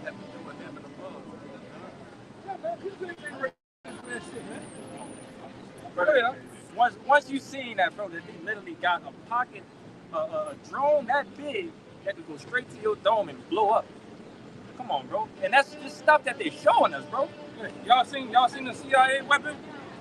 It's called a heart attack gun. It shoots. You might well say it shoots. Like it shoots like like ice, like poisonous ice into you to where even a person that's given the autopsy, they'll never find it. It's just like a red dot. It's like a small red dot on you. It'll give you a heart attack, man. And Pokemon is a weapon. He got a slow killer in a lot of people right now. Yeah, I'm to the point now. You can't trust none of these goddamn shots, man. Oh, this is they call that shit and try to hydrate you. Oh, the IV. The IV. I don't trust that shit, man. Who knows what's in that shit, man? I never liked that shit doing. You know, but these devils, man. The point is, these devils have the power of the sword, man. I got that Psalm 17. Yeah. This is Psalm 17. It was 13. Yeah. It says, "Arise, O Lord Yahweh, disappoint him, cast him down, deliver my soul from the wicked, which is thy sword." One more time, brother. Verse 13, "Arise, O Lord Yahweh, disappoint him, cast him down, deliver my soul from the wicked, which is thy sword." Deliver my soul, man, from the wicked, which is thy sword.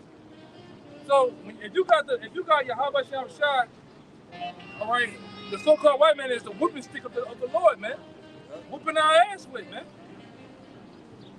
All right? When you look at all these different things that's coming up against our people, those are things that's really coming from the Heavenly Father to whoop our ass with, man.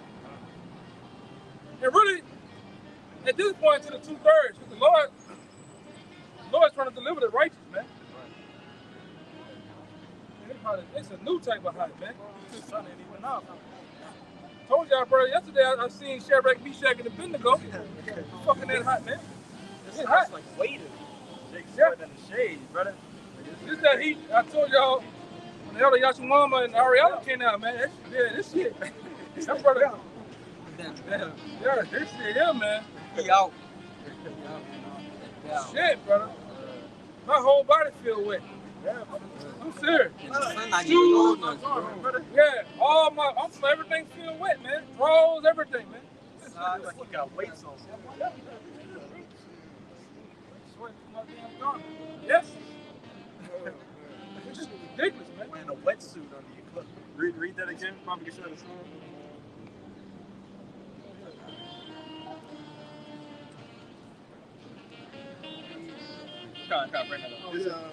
This is 2 Corinthians chapter 10, verse 3. It says, "For though we walk in the flesh, we do not war after the flesh. For the weapons of our warfare are not carnal, but mighty through our power to the pulling down the strongholds." Our warfare is not carnal, all right? What it says, the other scriptures, to be carnal-minded is enmity against the Most High. Yeah, enmity against the Most High, all right? We know that we have to be spiritual in all things. That's our tool. That's our weapon. I would say also it said carnally minded is death. Yeah, Romans 8. Yeah, ultimately death. So if we could talk about the carnal mind being death, being enmity with the Lord, that's obviously not the spirit that you want to be in. Yeah. All right? But what it says on the opposite end, read that again. It says, yeah, and then it tells you in the scripture too. Yeah, we can have all this.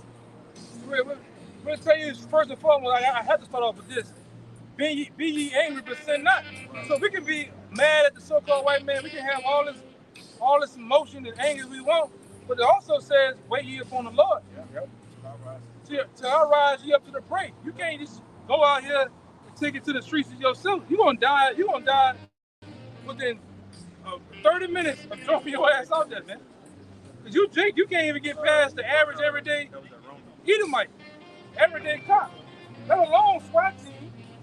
That nigga, remember that nigga y'all remember a couple of weeks ago? That nigga in Kenner, that was on a murder charge. He was running around back then in Kenner. They sniped that nigga, man. Sniped his ass from like a half a block.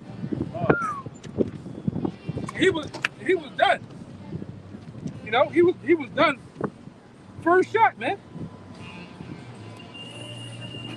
But we talking about the average everyday white man.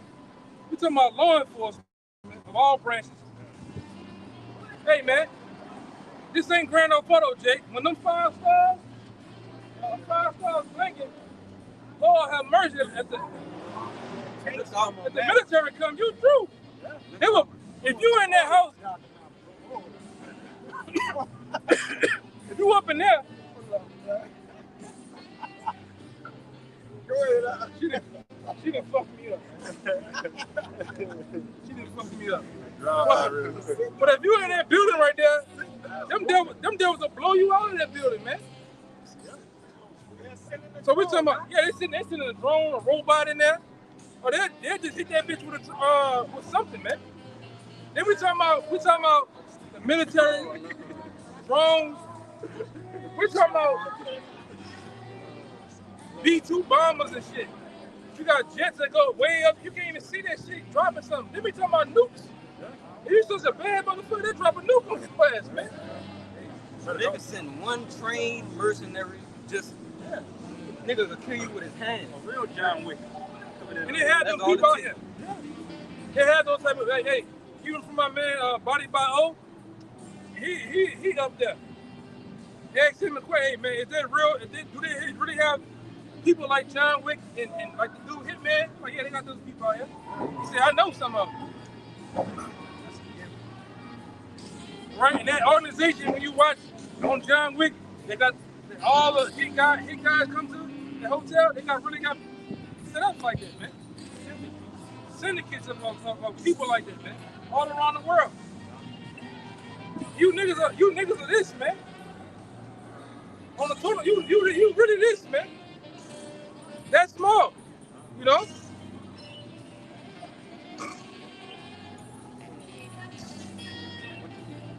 Hey, them CIA guys, them guys, even them fucking monks you see, or the Jesuits, them niggas are trained killers, man. Niggas are killers, man. Niggas get in your house with you not even knowing and smoke you, man. What you talking about, Jake? This man has the blessing, man. Right?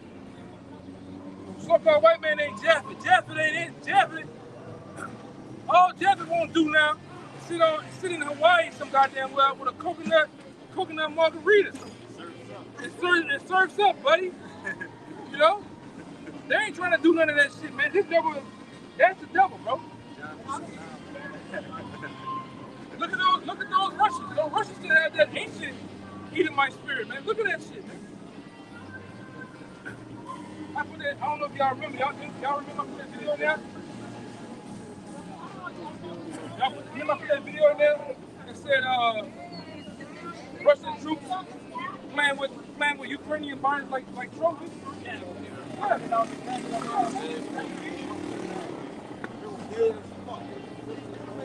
Playing with them. No? You got these fighters, I forget the dude, Israel, what's the other UFC fighter? You know his name? Nah. I heard, they try to say Khabib died. They say Khabib, but they try to say Khabib died over there. But I've been looking at my shit. That shit have been all over the news. That was a guy who was yeah, he fought with Khabib Camp. He went out to the fight, he died. Yeah, I know them two twin brothers. What's the name of the two heavyweight twin brothers? What's it called? No, what's the name? Vladimir. I think he want to call. Hey, go on YouTube and put in GMS New Orleans. GMS New Orleans. They ain't even got to go and fight. Right? They can live comfortably, but they go and fight. I brought them up because they training when they was younger. They used to fight bears, huh? Baby bears. They used to get in the woods and really wrestle with bears, man. And you want to talk about an ancient spirit? They definitely, like you said, the Russians got it. Brother, we can't take no mosquito hoods. You got niggas that's ducking recess, man. Yeah. Oh yeah. And PE. You niggas don't even want to go to PE school. You know what I'm saying? He's done that as a youth. He wasn't in his sprint. Like that was his sparring partner, a small belt. And if you know anything about like bears and shit like that, it's very strong, even at that small size. You gotta build them in that youth, all right? For them to make great warriors. What we got out here in America, when we got children out here on TikTok, you know, we got the gamers. You got two Julio niggas, man. It's out here You niggas just killing each other for sport with nothing behind it. You know? These little bullshit wars behind petty ass beasts, man. They don't even know what that shit about. Niggas doing this shit. They make a song right after it. Like, come on, man. A whole bunch of nonsense. But like what the brother was going into, like I said, once that witness, once that sword, which is the wicked, as the brother brought in the song, which is Esau Edom, once he come down and lay down law on you, Negroes, Latinos, and Native Americans that think y'all about that, he gonna sweep y'all up the street, man.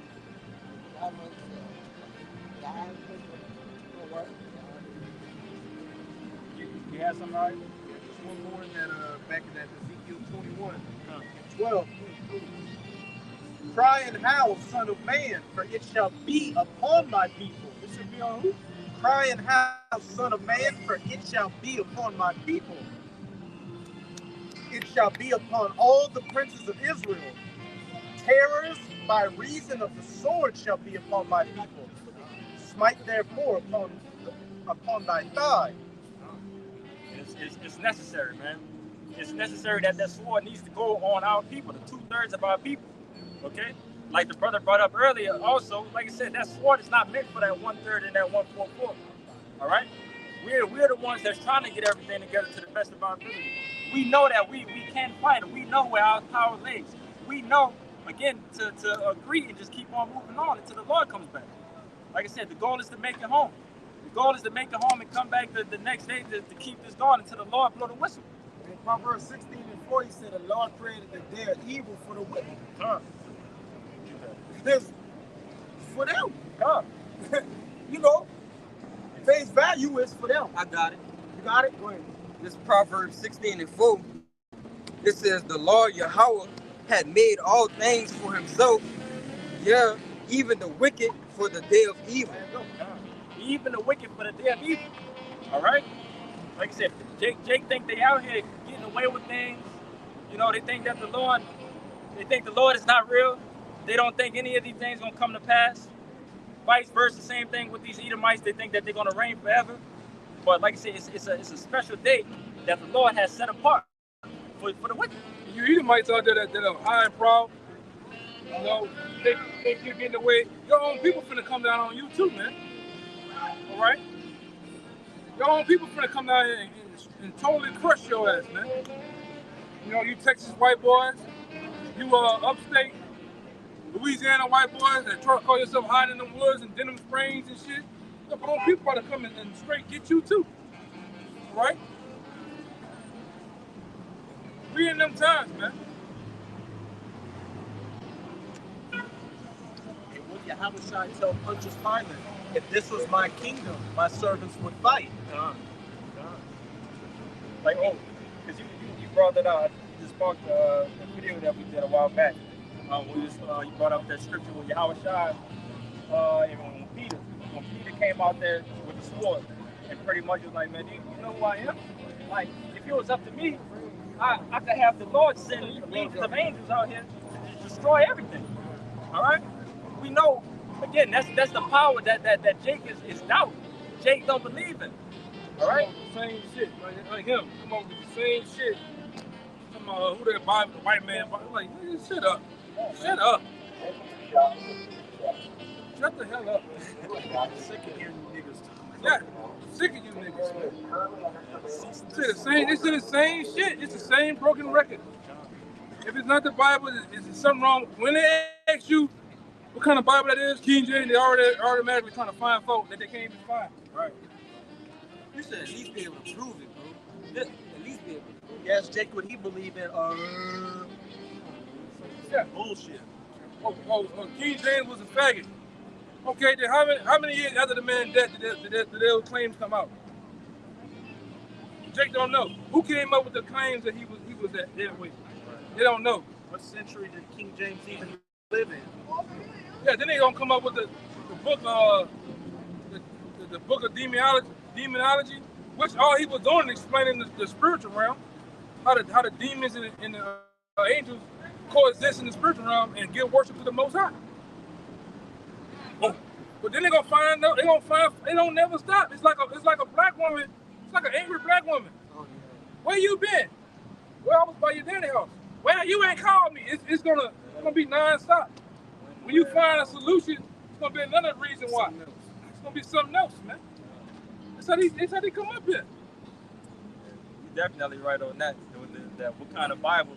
They probably don't even know any other versions of the Bible. They know it's the KJV, but they just don't come out with, oh, Lord, white man.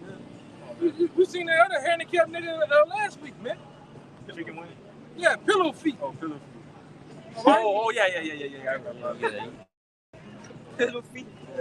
Sometimes we gotta get them niggas names, but the Northern Kingdom used to give them names. Short foot. You know the name of it. Yeah. Running water. Yeah, running water. He was pisses in bag. Yeah. Half and half, Arnold Palmer. We gotta get these niggas names, man. Yeah. And what we do, man, through the spirit, man, we really be ripping you niggas, man, through the spirit, man. Yeah, I know.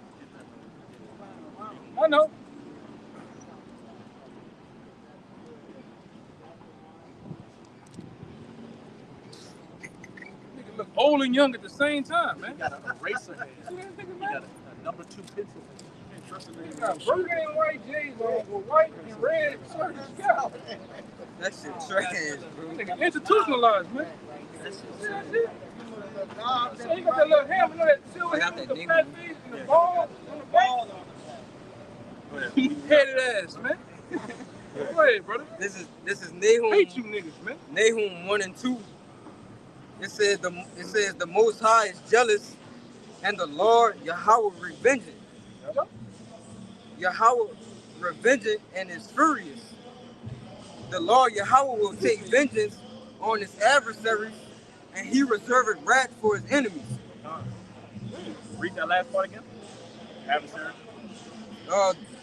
The Lord Yahweh will take vengeance on his adversaries, and he reserved wrath for his enemies. The Lord will take vengeance on his adversaries, all right? And again, we also know the adversary of the Lord is Esau, Edom, the wicked, all right? But also the 2/3 of our people, all right? Anybody that is against the Lord, you're an enemy. What you saying in the world? If you're not with me, you're against me. And that's how the Lord believes.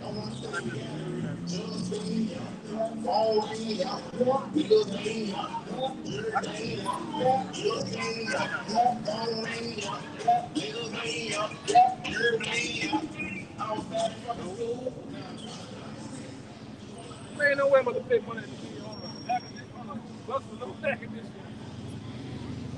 Fuck that shit, brother. Yeah. Go ahead, read it. Verse 3, it says, the Lord Yahweh is slow to anger and great in power, and will not at all acquit the wicked. He will not at all acquit the wicked. Yeah, he ain't giving them no pass. No pass. Ain't no pass, ain't no hallway pass, no free pass, no nothing. All right? Esau, Edom, and 2/3 of our people has an ass whooping that's definitely deserving, man. That none of us out here is going to complain about. Like you said, we hate these niggas. These niggas out here is ridiculous. The things that we see, the things that they're involved in, it's ridiculous. You know, they come at us, man. God, you come at us sideways, man. You come up here trying to teach us. They don't know shit, man. Yeah. And like I said, we go through the. Hey, what this mean, Jake? Well, you tell me. You tell me. Right. But then, what? Ephesians such and such. We read it. Okay, what? Break it down for you. Then that's not good enough, man. It's never enough for these niggas, brother. It's never enough. All right. Genesis 1 and 1. Let's go. What Yahushua said, John came to you and you said he had a demon because he didn't eat. The Son of Man comes to you and you said he's a wine bibber because he drinks. Like, nothing good enough for Jesus. There's one in Luke too, man. I think the Lord talks about there's no way you can kind of get these people listening to something like that. It escapes me right now. I use it a lot of times for Jake to be trying to have those Israelite rap musics and songs and shit. Man, if the Son of Man who died and came and rose again. Are you talking about? Luke. It's in Luke. Talking about the rich man, where he's like, even if I sent the prophets and Moses to him. No, that's not it. It was like he was discern the times. Huh? You could discern the times. No, it said he didn't want to believe a man that rose from the dead. How they gonna believe you? Like how they gonna listen to you? the music and songs and all that shit, man. Niggas ain't gonna believe shit, bro. This is Luke 16 and 30. And he said unto them, if they cannot Moses and the prophets, neither will they persuade us that one rose from the dead. Yeah, it's just worded funny. It might be it. It's just worded kind of funny at the moment. And we understand that, man. We talking about a man that actually rose from the dead. What's going on?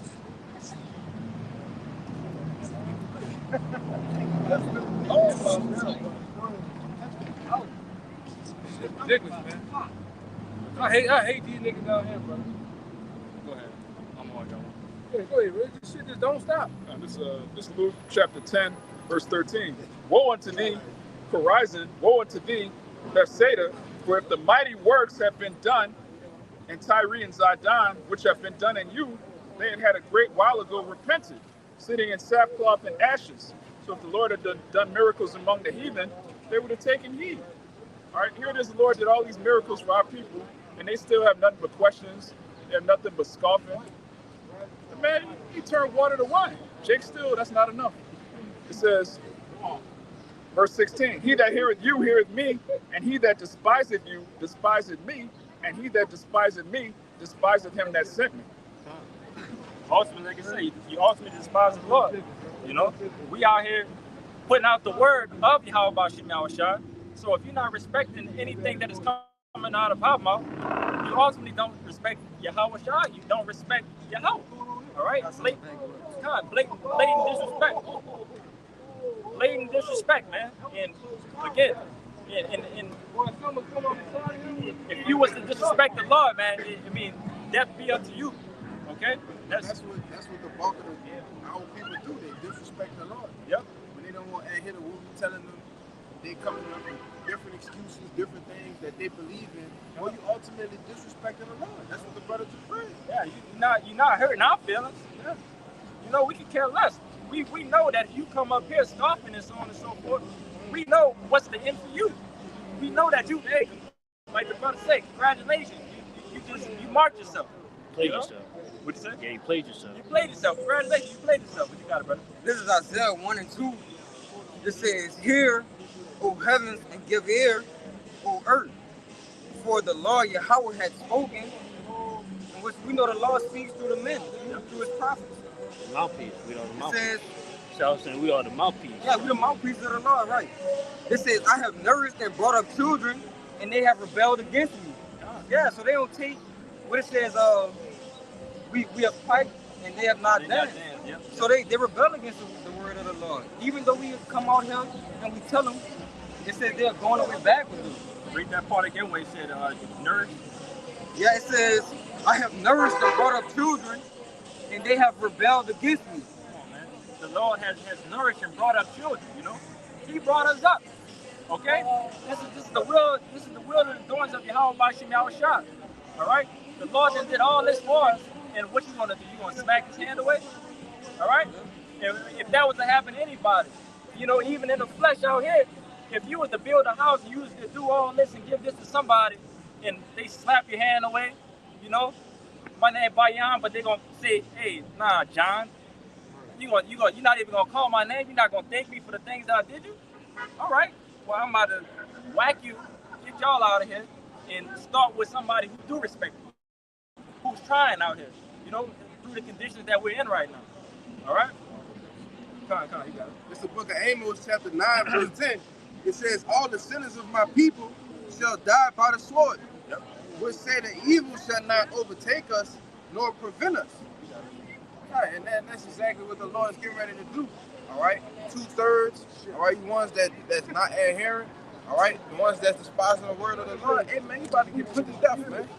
And it's not gonna be an easy death either. All right, it's gonna be grievous. It's gonna be painful. It's gonna be excruciating, man. I got something right quick. Bring it out, bro. This is Zechariah 7 and 11. It says, but they refused to hearken and pulled away the shoulder and stopped their ears, that they should not hear. Yeah, they made their hearts as an adamant stone, lest they should hear the law and the words which the Lord Yahweh of hosts had sent in the spirit by the former prophets. Therefore came a great wrath from the Lord Yahweh of hosts. Therefore it has come to pass that as he cried, and they would not hear, so they cried, and I would not hear, said the Lord of hosts. Lord like that, man. Yeah, so we gonna let you feel that. Yeah, you gonna eat that. You gonna feel that. You gonna eat all that. Okay? Like I said, you can get the other one. When I called to you, you didn't. Con. Like I said, the Lord, like what they would call petty like that. He gonna be petty. All right, you want to do this in front of me after I done did all this for you? All right, go cry to that other Lord. Go cry to this and that. Go ahead, stay in the path that you're doing. I got something for you. All right. But you want to say something like? Nah, you said what I wanted to say. Yeah, good. I got something for you, man. All right. Just like that father. You gonna keep on disobeying me? You gonna keep on being disobedient? All right. Say less. Say less. All right, I got you. I'm gonna handle it. Yeah, that's Jake, man. Like, say, like, you got disrespected, you know what I'm saying? Then, like, yeah, you might not, you gonna be sarcastic with it. Like, you just go, like, man, nah, go ahead, do your thing, man. They forgive but not forget. You know what I'm saying? Come on, brother.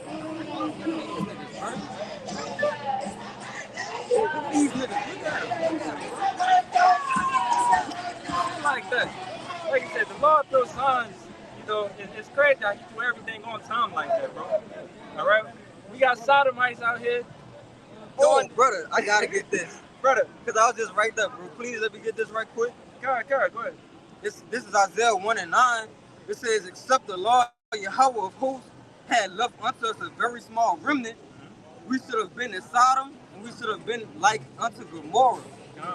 Bro, if the Lord didn't reserve, his 144,000 and that 1/3, bro, we would be at Sodom and Gomorrah, bro. Yeah, like them niggas. We will be overtaken in this thing. But what's the scripture say that you can pluck me out of your hand? Can you get that from me, Barbara Shaw? We would have been at Sodom and Gomorrah, man. Which again, Sodom and Gomorrah was finished off by fire and brimstone. Yeah, but it was known for his freaking. Yeah, freaking. God. Henceforth, while we're here now in spiritually Sodom and Egypt, a whole lot of freakism going on out here, man. Slavery and freakism. This is John chapter 10, verse 27. It says, "My sheep hear my voice, and I know them, and they follow me. And I give unto them eternal life, and they shall never perish, neither shall any man pluck them out of my hand." They should never perish, and neither should any man pluck them out of the Lord's hand. God, go ahead. It says, "My Father which gave them me is greater than all, and no man is able to pluck them out of my Father's hand." Nope.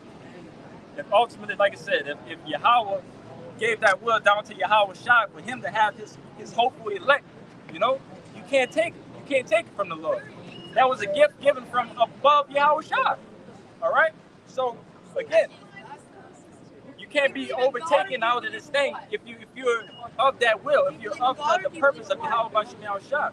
All right? But if you're out here like these sodomites and all these 2/3 and all this wickedness that they're doing, hey, man, wrath be unto you. Okay? You got some more? He was, Jeremiah 6 and 29. This is Jeremiah chapter 6, verse 21. It says, "Therefore, thus says the Lord, behold, I will lay stumbling blocks before this people. And the fathers and the sons together shall..." What tribe you in? What tribe you in? Where you from? Huh?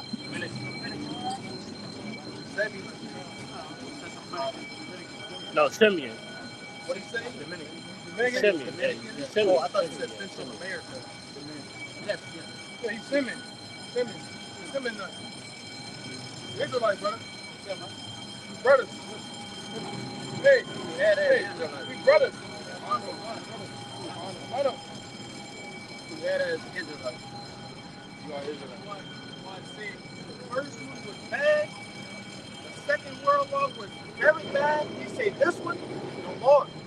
No more. He was on point, man. No more.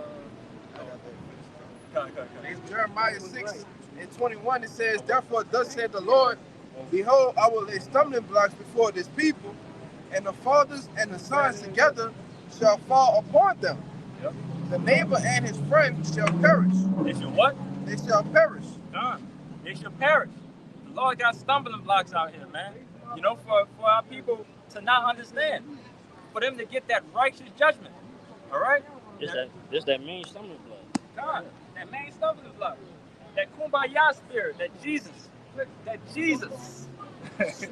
sweet baby Jesus. You know? Like, come on, man. And then, like, with the brother, not the brother, but the dude came up. Oh, the white man wrote the Bible. Oh, what about this? And what about the What's his Muslim? name? What's his name? What's his name? If thou can tell. John T. Whiteman. Any one of you, we brothers have seen it. Any one of you religions, so-called religions, and Kemet come up, we can prove that a white man wrote your shit. We can prove that a white man was the author and creator of your shit, right? They can't disprove this.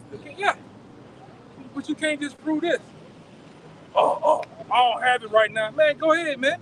If that was something so wired in your brain, you should know all the facts of it, man. But you don't. I got something. Go ahead, bring it up. This 2 Corinthians 4:3 says, but if our gospel be hid, it is hid to them that are lost. That are lost. The gospel is hidden to them that are lost, man. Again, it's not meant for you to have it, Jake. You know? You want to say something? Yeah, I'm reading the NLT. Yeah, get that word lost too in the blue. Oh, yeah. All right, I'm reading the NLT. 2 Corinthians 4:3 in the NLT, it says, if the good news we preach is hidden behind the veil, it is hidden only from people who are perishing. Yep. People that are perishing, you know? Who's these missiles are meant for. Who these bullets from these swords, who is meant for. Okay? They go into that too, because I'm going to get that word lost. Okay, go ahead. And it says to destroy, yep. To put out of the way entirely, abolish, put an end to, ruin. To put an end to. Because that's what needs to happen. All right? But if the whole garden is not bad, all right, if you have some good fruit in that garden, you have some fruit that's expired or so, in other words, you don't have to destroy the entire garden. All right? You can get rid of the bad fruits and start over again with the good fruit, which is the plan of the Lord. Okay? We know, again, why the Lord has that separation of that 1/3 and that 2/3. All right? If it's a sickness going on, if it's any type of disease that's going on, cut off the part that needs to be cut off and rebuild what you already have. Okay? It says in that Zechariah 13:8, 2/3 shall be cut off and died, but 1/3 shall be left therein. You got some more? Yeah, you got some more. Yeah, I got it right here.